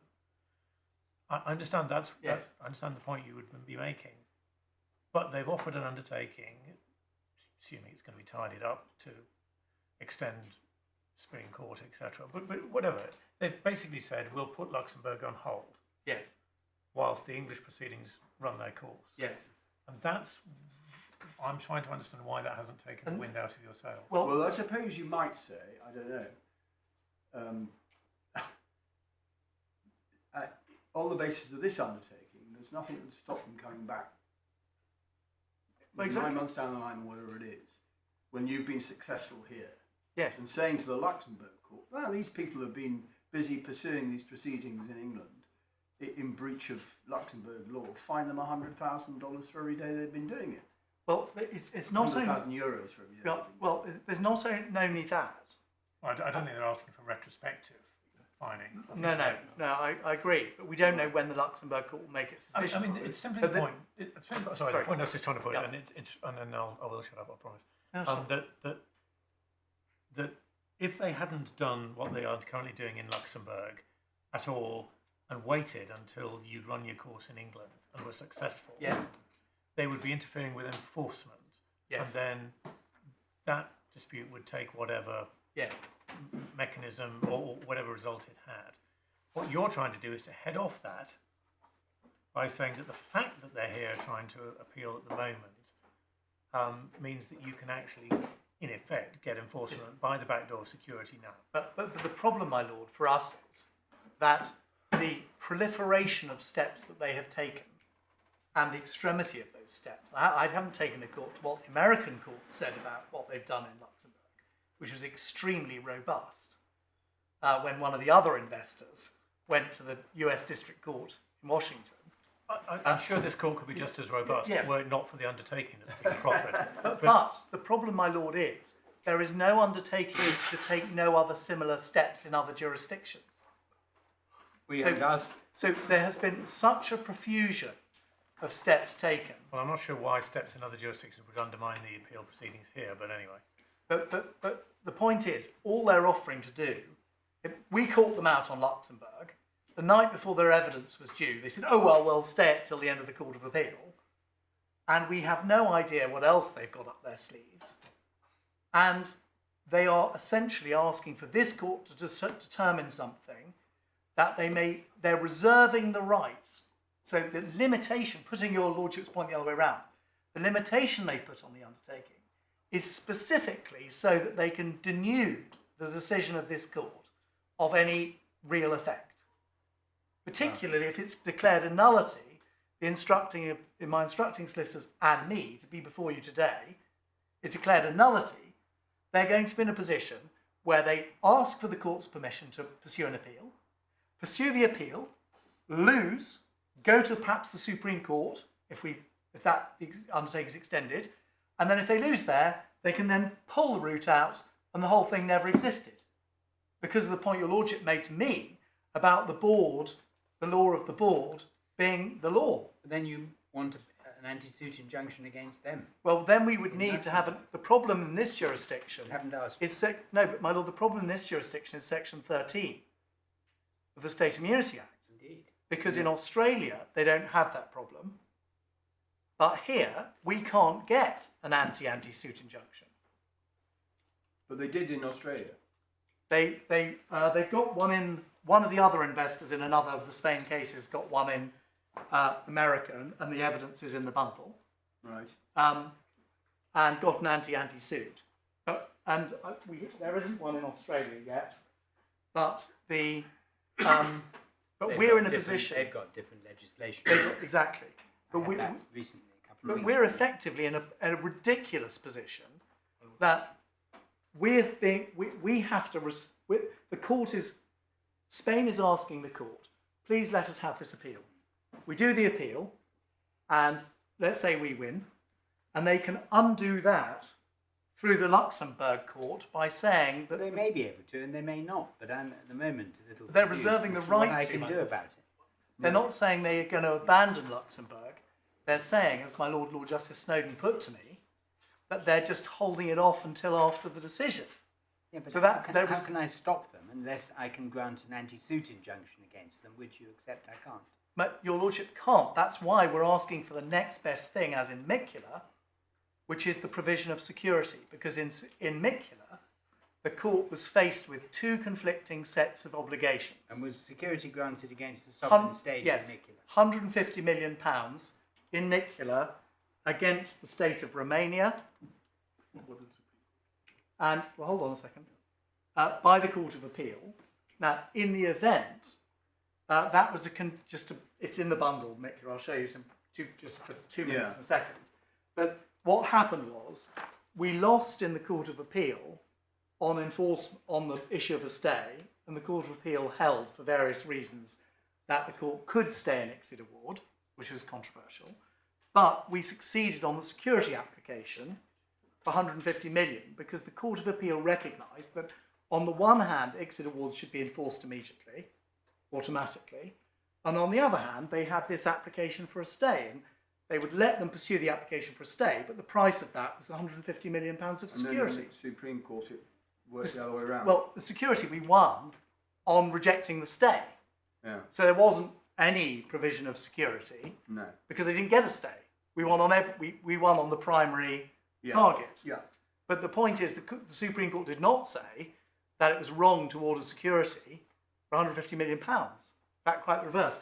And the next best thing, which was my answer to my Lord and Master Rolls, is in Nicula itself, which is in Authorities Bundle 3, at page 816 in the hard copy, and that is, I think, 822 in the...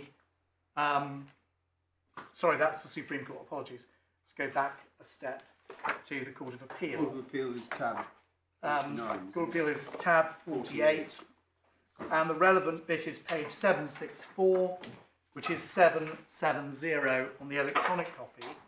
247, 248. Yeah, exactly. So, my Lord, in answer to my Lord the Master Rolls' point that the court can't grant the anti-suit injunction it might otherwise do, and so forth, no, we agree. But that's why we're asking for the next best thing, and that's a compelling reason when you put the exit obligations and what they're doing together in, because this country has obligations to ensure that those judgments are enforced. And that's what the Supreme Court says to the sound of trumpets. So this court is exercising its discretion in relation to the conditions sought, having in mind the exit obligations of the United Kingdom as upheld in the Supreme Court, what the Court of Appeal did at paragraph 247 and 248, and the points that I've made in relation to Luxembourg, which effectively are aimed at putting this country in breach of its exit obligations. And the security was what? Security for what? For costs or for the... No, for the award. £150 million, my lord. Right, but was it, under what provision was it granted? It was a condition of, it was an imposition as a condition of the stay they were seeking. Yeah. Condition of the stay. Yeah. My lord, I hesitate, but I do need some time to also develop my response. Yes.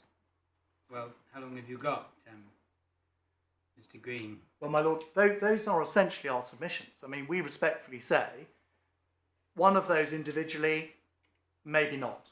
But when you look at those together, they are a compelling reason for requiring Spain to provide security for the award if they're going to be permitted to take this court's time up on an appeal which they are reserving them to themselves the ability to deracinate later by the conduct in Luxembourg, which we say respectfully is extreme. Unless I can assist the court further on anything,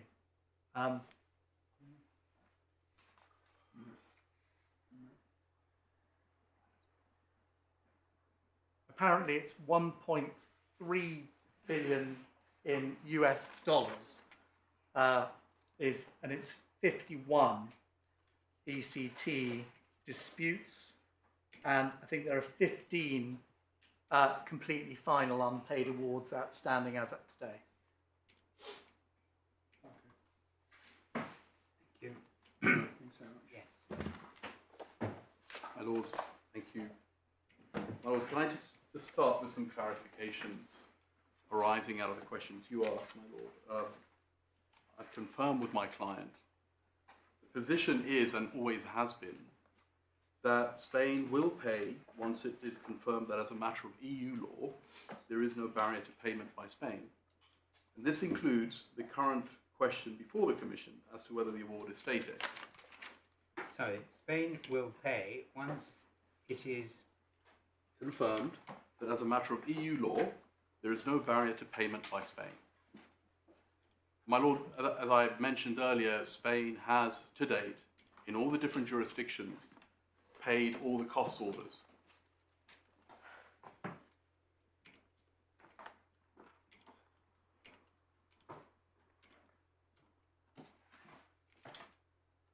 My Lord, on the undertaking, I won't belabor it because you've asked enough questions, but can I just say this? It's been more than a month since that undertaking And was... just to be clear, though, Of course. who's arguing that it isn't state aid? My Lord, right, Who in the EU, as far as you're concerned, is arguing that what you are obliged to do is not state the aid? investors, my Lord. So the investigation is... But you are arguing it is state aid, therefore you can't pay. My Lord, I was going to take you to that. But just the headline point is this, my Lord. It's unfair to criticise Spain when it's under an obligation to the EC to report what it believes are state aid issues. There is an investigation. We are making submissions saying that we think this is state aid, not because of what the EC has said in relation to past awards under investment treaties. So it's not an unusual point. It's a defensible point, and I'll take you to it. And the investors are saying it isn't state aid. And in fact, what I was also... Presumably you chose to tip off the Commission My Lord, at some point. my Lord, we are under an obligation to report where we think something is state aid. They might have noticed 51 arbitrations. Yeah. Yes. My Lord, given the sheer number of awards that have already taken place and the EC's position historically, it is not an indefensible position for Spain to say when, in fact, the Commission, in relation to the same regime that is the subject of action in this award, has already been declared state aid when you pay damages. It's not an unusual position for Spain to say, well, we think this could be state aid, can you please investigate it? And what I'm going to take you to shortly is the interim charging witness statement again, where the respondents, the solicitor, Ms. Saluzzo, accepts that paying could create a tension with state aid investigation. So this is not an illegitimate point that we're making. But can I just dwelling on the undertaking for a moment? My Lord, it's been more than a month since that undertaking was made. If there was a discussion, we could have refined it. But can I just make clear, as I am declaring or confirming things on behalf of Spain, that Spain is very happy for the undertaking to be very clear and go to talk about the appeal being exhausted all the way to the Supreme Court. And so then what it really comes down to... But it does reserve the right to revive everything in Luxembourg after that. Yes, my Lord, because these are legitimate rights that are being pursued. But my Lord, we would say... sorry. I mean, the whole process in the UK is one of enforcement, isn't it, from beginning to end, starting with registration of the award and running the whole way. Yes? My Lord, we call it recognition and enforcement, but yes, it can go all the way, yes. Well, okay. We're right now in registration The phase. first step towards enforcement is recognition. Yes, registration. Yes. And right now this appeal is just about registration. Okay, Yeah. but it's a necessary step on the way to enforcement, shall we put it that way? Yes, my Lord. However you define enforcement as beginning or ending, whether it's recognition and Quite right, execution my or Lord. enforcement. Yeah. But I take your point, yes. So, I mean, the point that's put against you is why should you be entitled to, as it were, persuade this court that it shouldn't be enforced, at the same time as reserving your right, if you lose that argument in this court, to undermine that very process? Right, my Lord. That's the... And I understand that, my Lord. And all I was going to say about the undertaking on that, and I will come to some of these other points, is this, that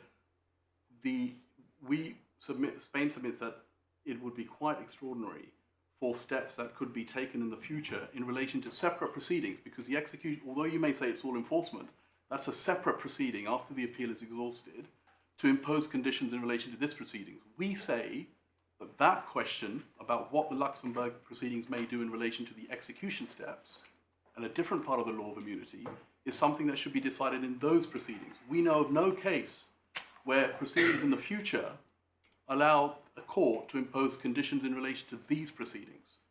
And my lord, that's just one point, but can I just make another one?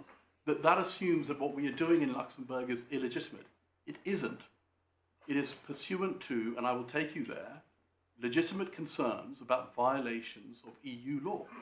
Even Mr. Justice Fraser accepted that as a matter of EU law, what the CJU said was that there was a conflict, that there was a problem with the arbitration agreement. Where he disagreed with us was, does that sound in international law? But of course, the Luxembourg proceedings aren't about international law. They're about EU law, and I will take you to that. So my first point, my lord, is that the undertaking remains.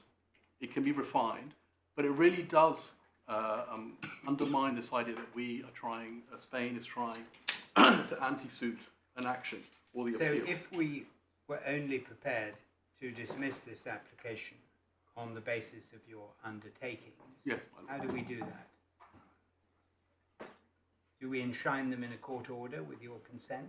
My lord, I would have to take instructions, but yes, we'd have to.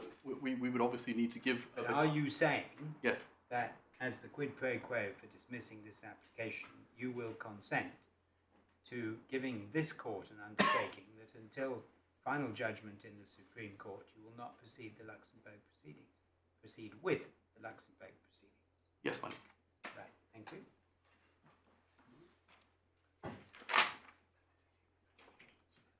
My lord, because it's been mentioned, I do submit that it's important to make clear why the Mantovani case is a bit of a red herring when it's compared to these proceedings. Ms. Saluzzo, in her fourth witness statement, suggested that Spain had proactively sought to, and I quote her from paragraph 12.2, deprive the English court of jurisdiction to hear the application relating to the award. And it is likely that upon reading this statement, Lord Justice Mell said in the hearing order that the Luxembourg proceedings may have arguably led him to a different conclusion, and he cites Mantovani and Carapelli. But my lord, in that case, the Court of Appeal criticised the appellant for starting at the same time as its appeal, parallel proceedings in the same court, I mean in the same court system, not in the Court of Appeal, proceedings whose objective was to show that the Italian court and not the English courts had jurisdiction over the dispute. And this was inconsistent with the way the appellant had proceeded to date, because they were obviously proceeding on the basis that the appeal could be decided. My lord, but Spain does not, in the Luxembourg proceedings, say that the English courts do not have jurisdiction over this appeal. And let me just be very clear, my lords, quite the opposite is true. Spain accepts, and has always accepted, that only the courts of this land can answer the question whether in England, Spain enjoys adjudicative immunity in respect of the award. Spain says the answer is clear as a matter of international law, applicable in this country, and whether that is true will be determined in the appeal. Yeah. So Spain is not challenging the jurisdiction of this court in relation to that, to be able to answer that question. It's challenging the jurisdiction in another way and not through the Luxembourg proceedings. So my lord, taking a step back, that is not the Mantovani territory. But there is another important point. What the Court of Appeal there decided was not conditions. It said that if you're going to do that and we're not in that territory, then you need to make an election. We don't need to make an election because Spain is not challenging the right of this court to decide the question of jurisdiction and immunity. So even at its best, the question becomes one of election. My lord, the third point, and this is really the main point which your lordships were exploring, is that the Luxembourg proceedings are not pursuing illegitimate aims or aims that are out of the ordinary course. This much is clear from the summons that you were briefly taken. Just give me 1 second on that point. You said the critical thing is that Spain does not dispute that the English courts can determine whether it is amenable to enforcement of the process of this award in England. Yes, what I'm saying. Right. Yeah. If you were able to get the relief you sought in the Luxembourg proceedings tomorrow, because they happen to convene a quick hearing, yeah, it would prevent this court from reaching that decision, wouldn't it? Well, my lord, all it says is that they want them to stop pursuing it, but we're not asking the Luxembourg court to declare. No, but it would prevent if you were able to get the relief you seek in the Luxembourg proceedings tomorrow, it would actually prevent this court from determining the very question you say you accept the English court can determine. But not because we say you don't have jurisdiction to determine. No, but you just basically remove one of the litigants from in front of the court. So Well, my lord, yes, that is true. But it's not a Mantovani situation. We are not challenging. And even if it was... I understand the yeah. factual difference, but I understand the distinction you seek to draw. But the undoubted practical consequence of the relief you seek in Luxembourg is to prevent this court would be to prevent this court from determining the questions that are properly before it if you were able to get your relief in Luxembourg tomorrow. My lord, it is, but of course they could ignore the injunction, but I take your point, yes. Which is no doubt why you've said you won't do it. Yes. Yes. Good. Okay. On you go, Mr. My lord, the third point is that, as I said, the Luxembourg proceedings are not pursuing illegitimate aims. My lord, can I just take you back to the summons and just briefly tell you what the three breaches are that are the foundation for the relief that's sought there. And the summons are at Hearing Bundle 1, tab 14, page 205 in the paper bundle, 178 in the paper bundle, and 182 or 184 in the electronic one.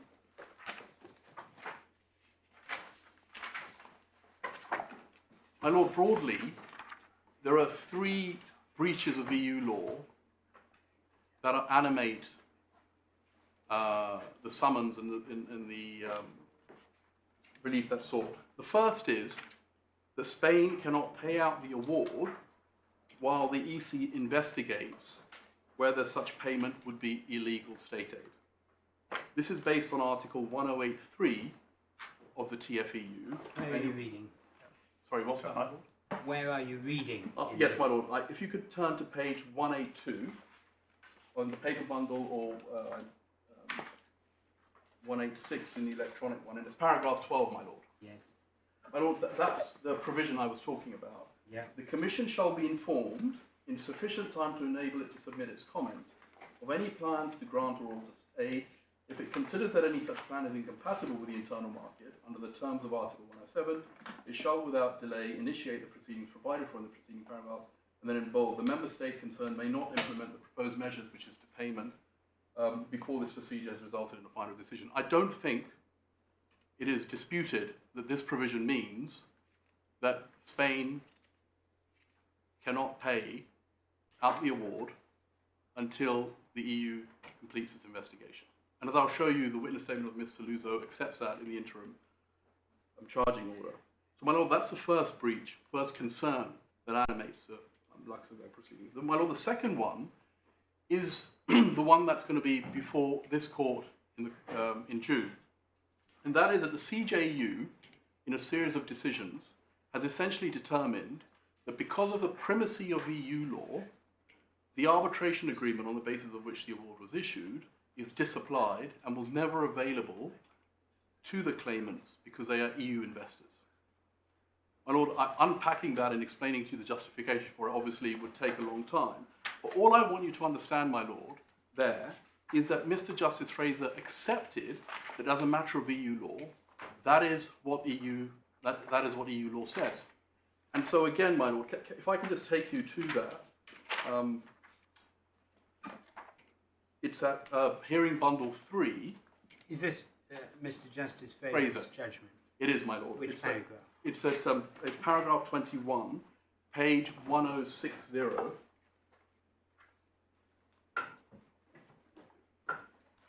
Tab 21.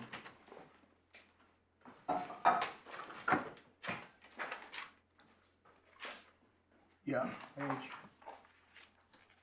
paragraph 21. No, it's not, sorry, it's tab 21. It's paragraph 66 I wanted to read from, my lord. So, my lord, the first point was that the first breach is Spain cannot, as a matter of EU law, pay out the award while the investigation is ongoing, and it's common ground that there is an investigation. The second point is that as a matter of EU law, because of the CJU decisions, the arbitration agreement is disapplied retrospectively. And Mr. Justice Fraser, despite disagreeing on international law questions, at the end of paragraph 66, accepted that as a matter of EU law, that is an issue. And you'll see that about 10 lines up, there's a sentence starting, it is therefore. It is therefore within the sphere of EU law, undoubtedly the case that the CJU has ruled that the provisions of Article 26 of the ECT, which is where the arbitration agreement resides, are in conflict with the Member States' obligations arising under the EU treaties. The case of Comstroy makes it crystal clear that the CJU considers that the provisions of Article 26 in the ECT and the mechanism for referring a dispute between an investor and a member state to arbitration cannot apply within the EU. Yeah, you don't need to read it, we've read Yeah. it. Okay. My lord, the point is that Mr. Justice Fraser, and again, of course he then goes on to say that doesn't mean anything as a matter of international law, but that's not the debate here. The debate is that when we are before Luxembourg, it is not illegitimate to say that there is a problem because of what the CJU decisions say, and we have a judge here who accepts that. So that's a second breach, and again, it's difficult to say that's illegitimate. My lord, the final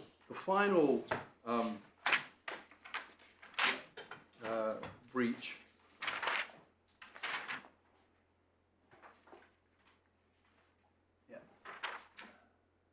is that, in fact, so as well as paying the award would breach the rule that says you cannot do so while the EC is investigating the question of state aid, actually paying it is state aid itself. So those are the three breaches.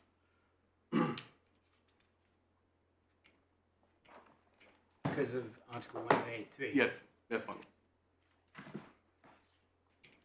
So, my lord, what I hope to have shown you again in this way, it's difficult to get into too much detail, is that these are legitimate concerns as a matter of EU law. My lord, then the question is, have they been engineered? Because that's the other point that's made against Spain. We say no. The payment of damages by Spain would potentially constitute state aid, as I said. My lord, the fact is that the EC has actually already made a preliminary decision saying that it believes this is state aid, and it has in fact intervened in the Luxembourg proceedings to support Spain's point that while the EC is investigating the issue of state aid, it cannot pay out. So even if you say Spain has engineered all this, the EC has taken an independent decision that this is potentially state aid, and it does need to intervene. Yeah.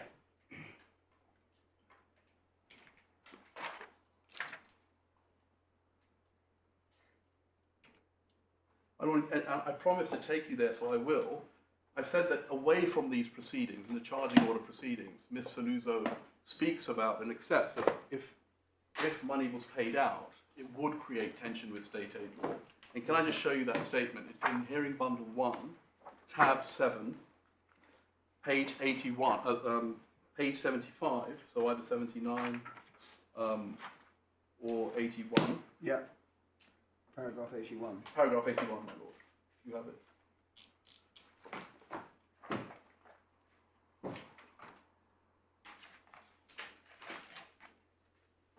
Yeah.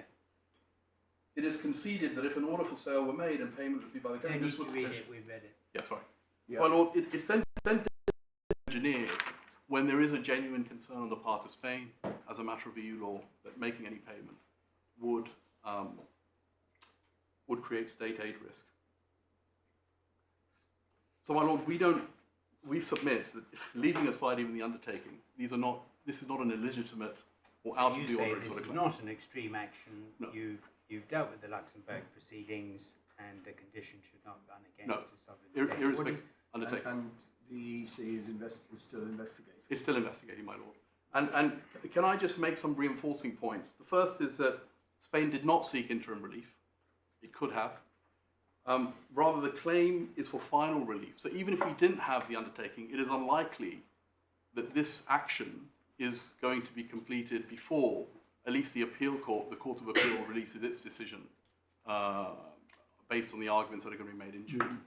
So, my Lord, even, as I said, apart from the undertaking, the timing perhaps would mean that there would be no anti-suit injunction because it comes later. What do you say about the condition granted against Romania and approved by the Supreme Court in Mikula? My Lord, I'm not sure that the security of 150 million was approved by the Supreme Court, but can I... It wasn't any way condemned. No, my Lord. But as you have said previously, we're talking about different powers. The test for, I've looked carefully, the test for security imposed there is not clear. It was almost, well, certainly when you look at Mr. Justice Blair's decision, it seemed to be somewhat bespoke and novel. But it is very clear what the test is here for imposing conditions, and it's compelling reason. And there is no published decision where conditions have been imposed on a state pursuant to the jurisdiction that you're being asked to exercise. So, my Lord, the security point is separate. But can I take a step back and explain why the Mikula and Ixit point is, again, a red herring and not relevant here, my Lord? And it is really this. If we can just turn to...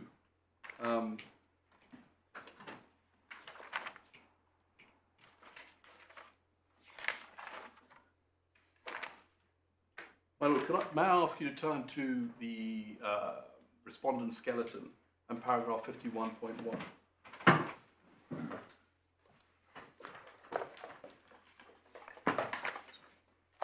To give me a page, I'm sorry. Yes, sorry, apologies.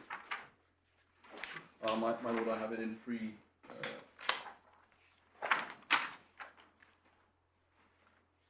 I apologise, my Lord. It's paper 96. 96 in the Electronic. here, and 100 electronic. I apologise, my Lord. I had a 51.1. yes. Yeah. My Lord, I just want to take you through this because I think there is a very simple way to show you that what you're being asked to do is to take a position that is very much live and ripe in the appeal. And the way I can show that, my Lord, is essentially that what my learned friend and the respondents are saying is that because of 51.1 and 51.2, there's this conflict, they say, you should try and that conflict itself provides you with a compelling reason. But my Lord, 51.1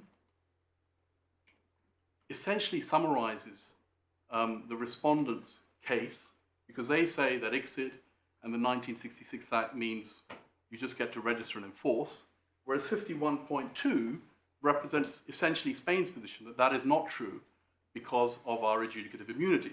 So the idea, and Spain says that these points are not inconsistent.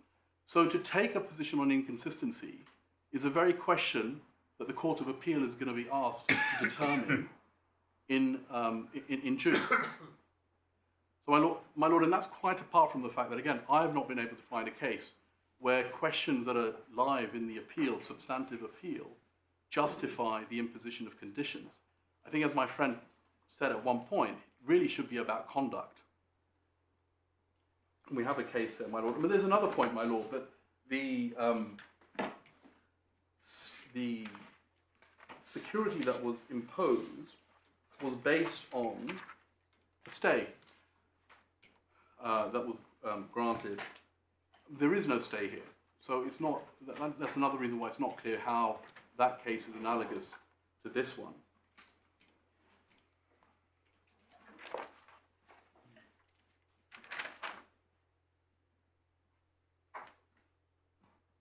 My Lord, and if you want an authority which says that generally conditions should be based on conduct and not substantive questions of appeal, then Bell Electric and AWECO, Authorities Bundle 2, tab 37, page 584, paragraph 19, provide support.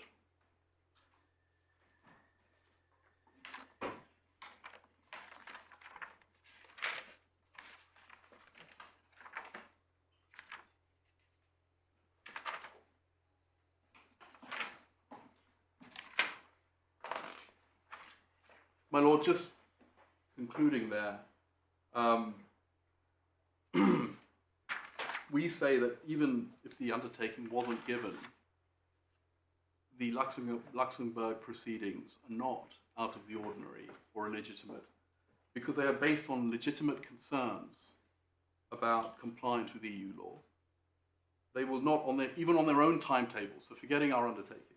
Well, hang on. I don't think it's actually contended that the proceedings themselves are illegitimate in the sense that you're trying to have an EU issue resolved. I think what's said to be the illegitimate factor is you're seeking injunctive relief in those proceedings to actually interfere with proceedings in this court. It's not the mere fact you're having the question determined. Right. It's the fact you're taking proactive steps, I think was the word that was used. Yes. But my lord, it's a shame we didn't do this, but anti-suit injunctions, this court, another court, and other levels of court have to deal with anti-suit injunctions, and they don't, in and of themselves, they're not always necessarily a bad thing or condemnable.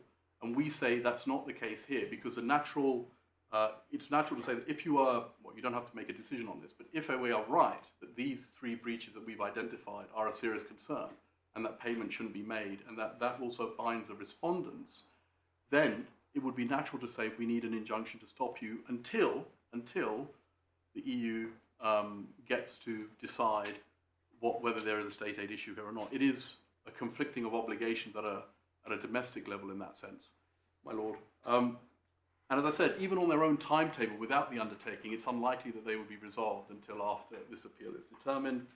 And my lord, one point to remember is that they are, in the words of Ms. Saluzzo, heavily contested. So it may well be that the respondents win. And so we shouldn't discount that. So as I said, for those reasons, we do not believe that even on their own, the Luxembourg proceedings would justify the impositions of conditions. But when you take into account the undertaking, we think that this does not get off the ground. My lord, and just a reminder, Lord Justice Snowden said this, normally, I think he said this, but certainly we would submit that, that this typical indicia, and in all the cases, because we don't know a case where just bringing anti-suit injunctions on their own justifies imposition, certainly not on the state, is a hiding or transferring of assets, or examples where payment or cost orders are not paid, or a part of an award, there may be 3 awards, 2 of them are final and not being challenged, and the party doesn't pay them while it's challenging the 3rd award. My lord, that's not the case here. As I said, and I didn't hear my friend say differently, Spain has, and it's already given you an undertaking and confirmed it in court, but Spain has paid all the cost orders. So this is not one of those cases where it's disobeying them and you should have any concerns. My lord, unless your lordships have any further questions, if you just...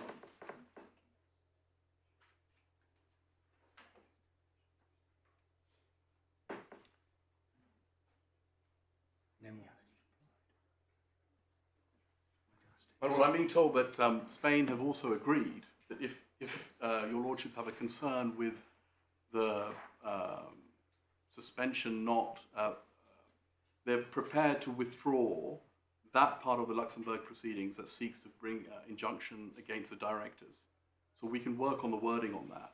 So if that is a concern of yours, then that can be refined in any... Withdraw completely. Yeah. Yes, it does. Well, rather than trying to work on who's they should write it down. My lord, let's just keep it to the undertaking to suspend until after. Okay. Thank you very much. My lord, only in reply on the new bits, very shortly, if I may, so I'm wearing time. Just to highlight to the court the section in Macular in the Court of Appeal, which deals, it's at page 759 in tab 48, which is page 765 in the electronic bundle. Yeah.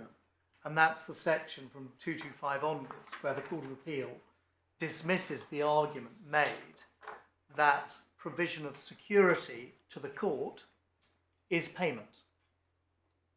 So the court is perfectly able, consistently with the difficulties my learned friend has identified, to make an order that Spain provides security to be paid into court, with the court controlling what happens to those funds after the appeal. Well, you're saying that wouldn't be at risk of constituting unlawful state aid for EU purposes. No, it's not. And that's the decision is at paragraphs 225, culminating in paragraph 234 on 761, which is 767 on the electronic one, and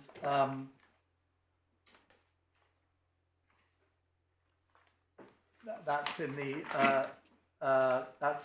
speech of the judgment of Lady Justice Arden, with which the other members of the court agreed in relate on that point. So that's not one of the points that went to the Supreme Court. No. All that fell away. That was their appeal against security. Yeah. We cross appealed on the main point and won. Yeah. So there was nothing to order security for. Yeah. Well, can I just say that's the point? Obviously, we've not heard, and it would be difficult for me to make any submission to say whether paying into the court constitutes state aid from an EU law perspective. But if you want more submission on that, we'd have to reflect on that. But that's No, I didn't think we do. Thank you. Well, good. Well, I think we've heard both sides with an interesting argument, and we'll take time to consider our judgments. We'll try and deal with it fairly quickly, obviously, because of the urgency of the situation. It would help us if we were provided with a written copy of the undertaking offered by the Kingdom of Spain as soon as possible, please. And when we hand down our judgments, will you please agree the disposition, namely the order and the costs? If you can't, we'll deal with that in writing. Can you also be very careful not to infringe the embargo on the draft judgment prior to hand down? Thank you all very much. all right.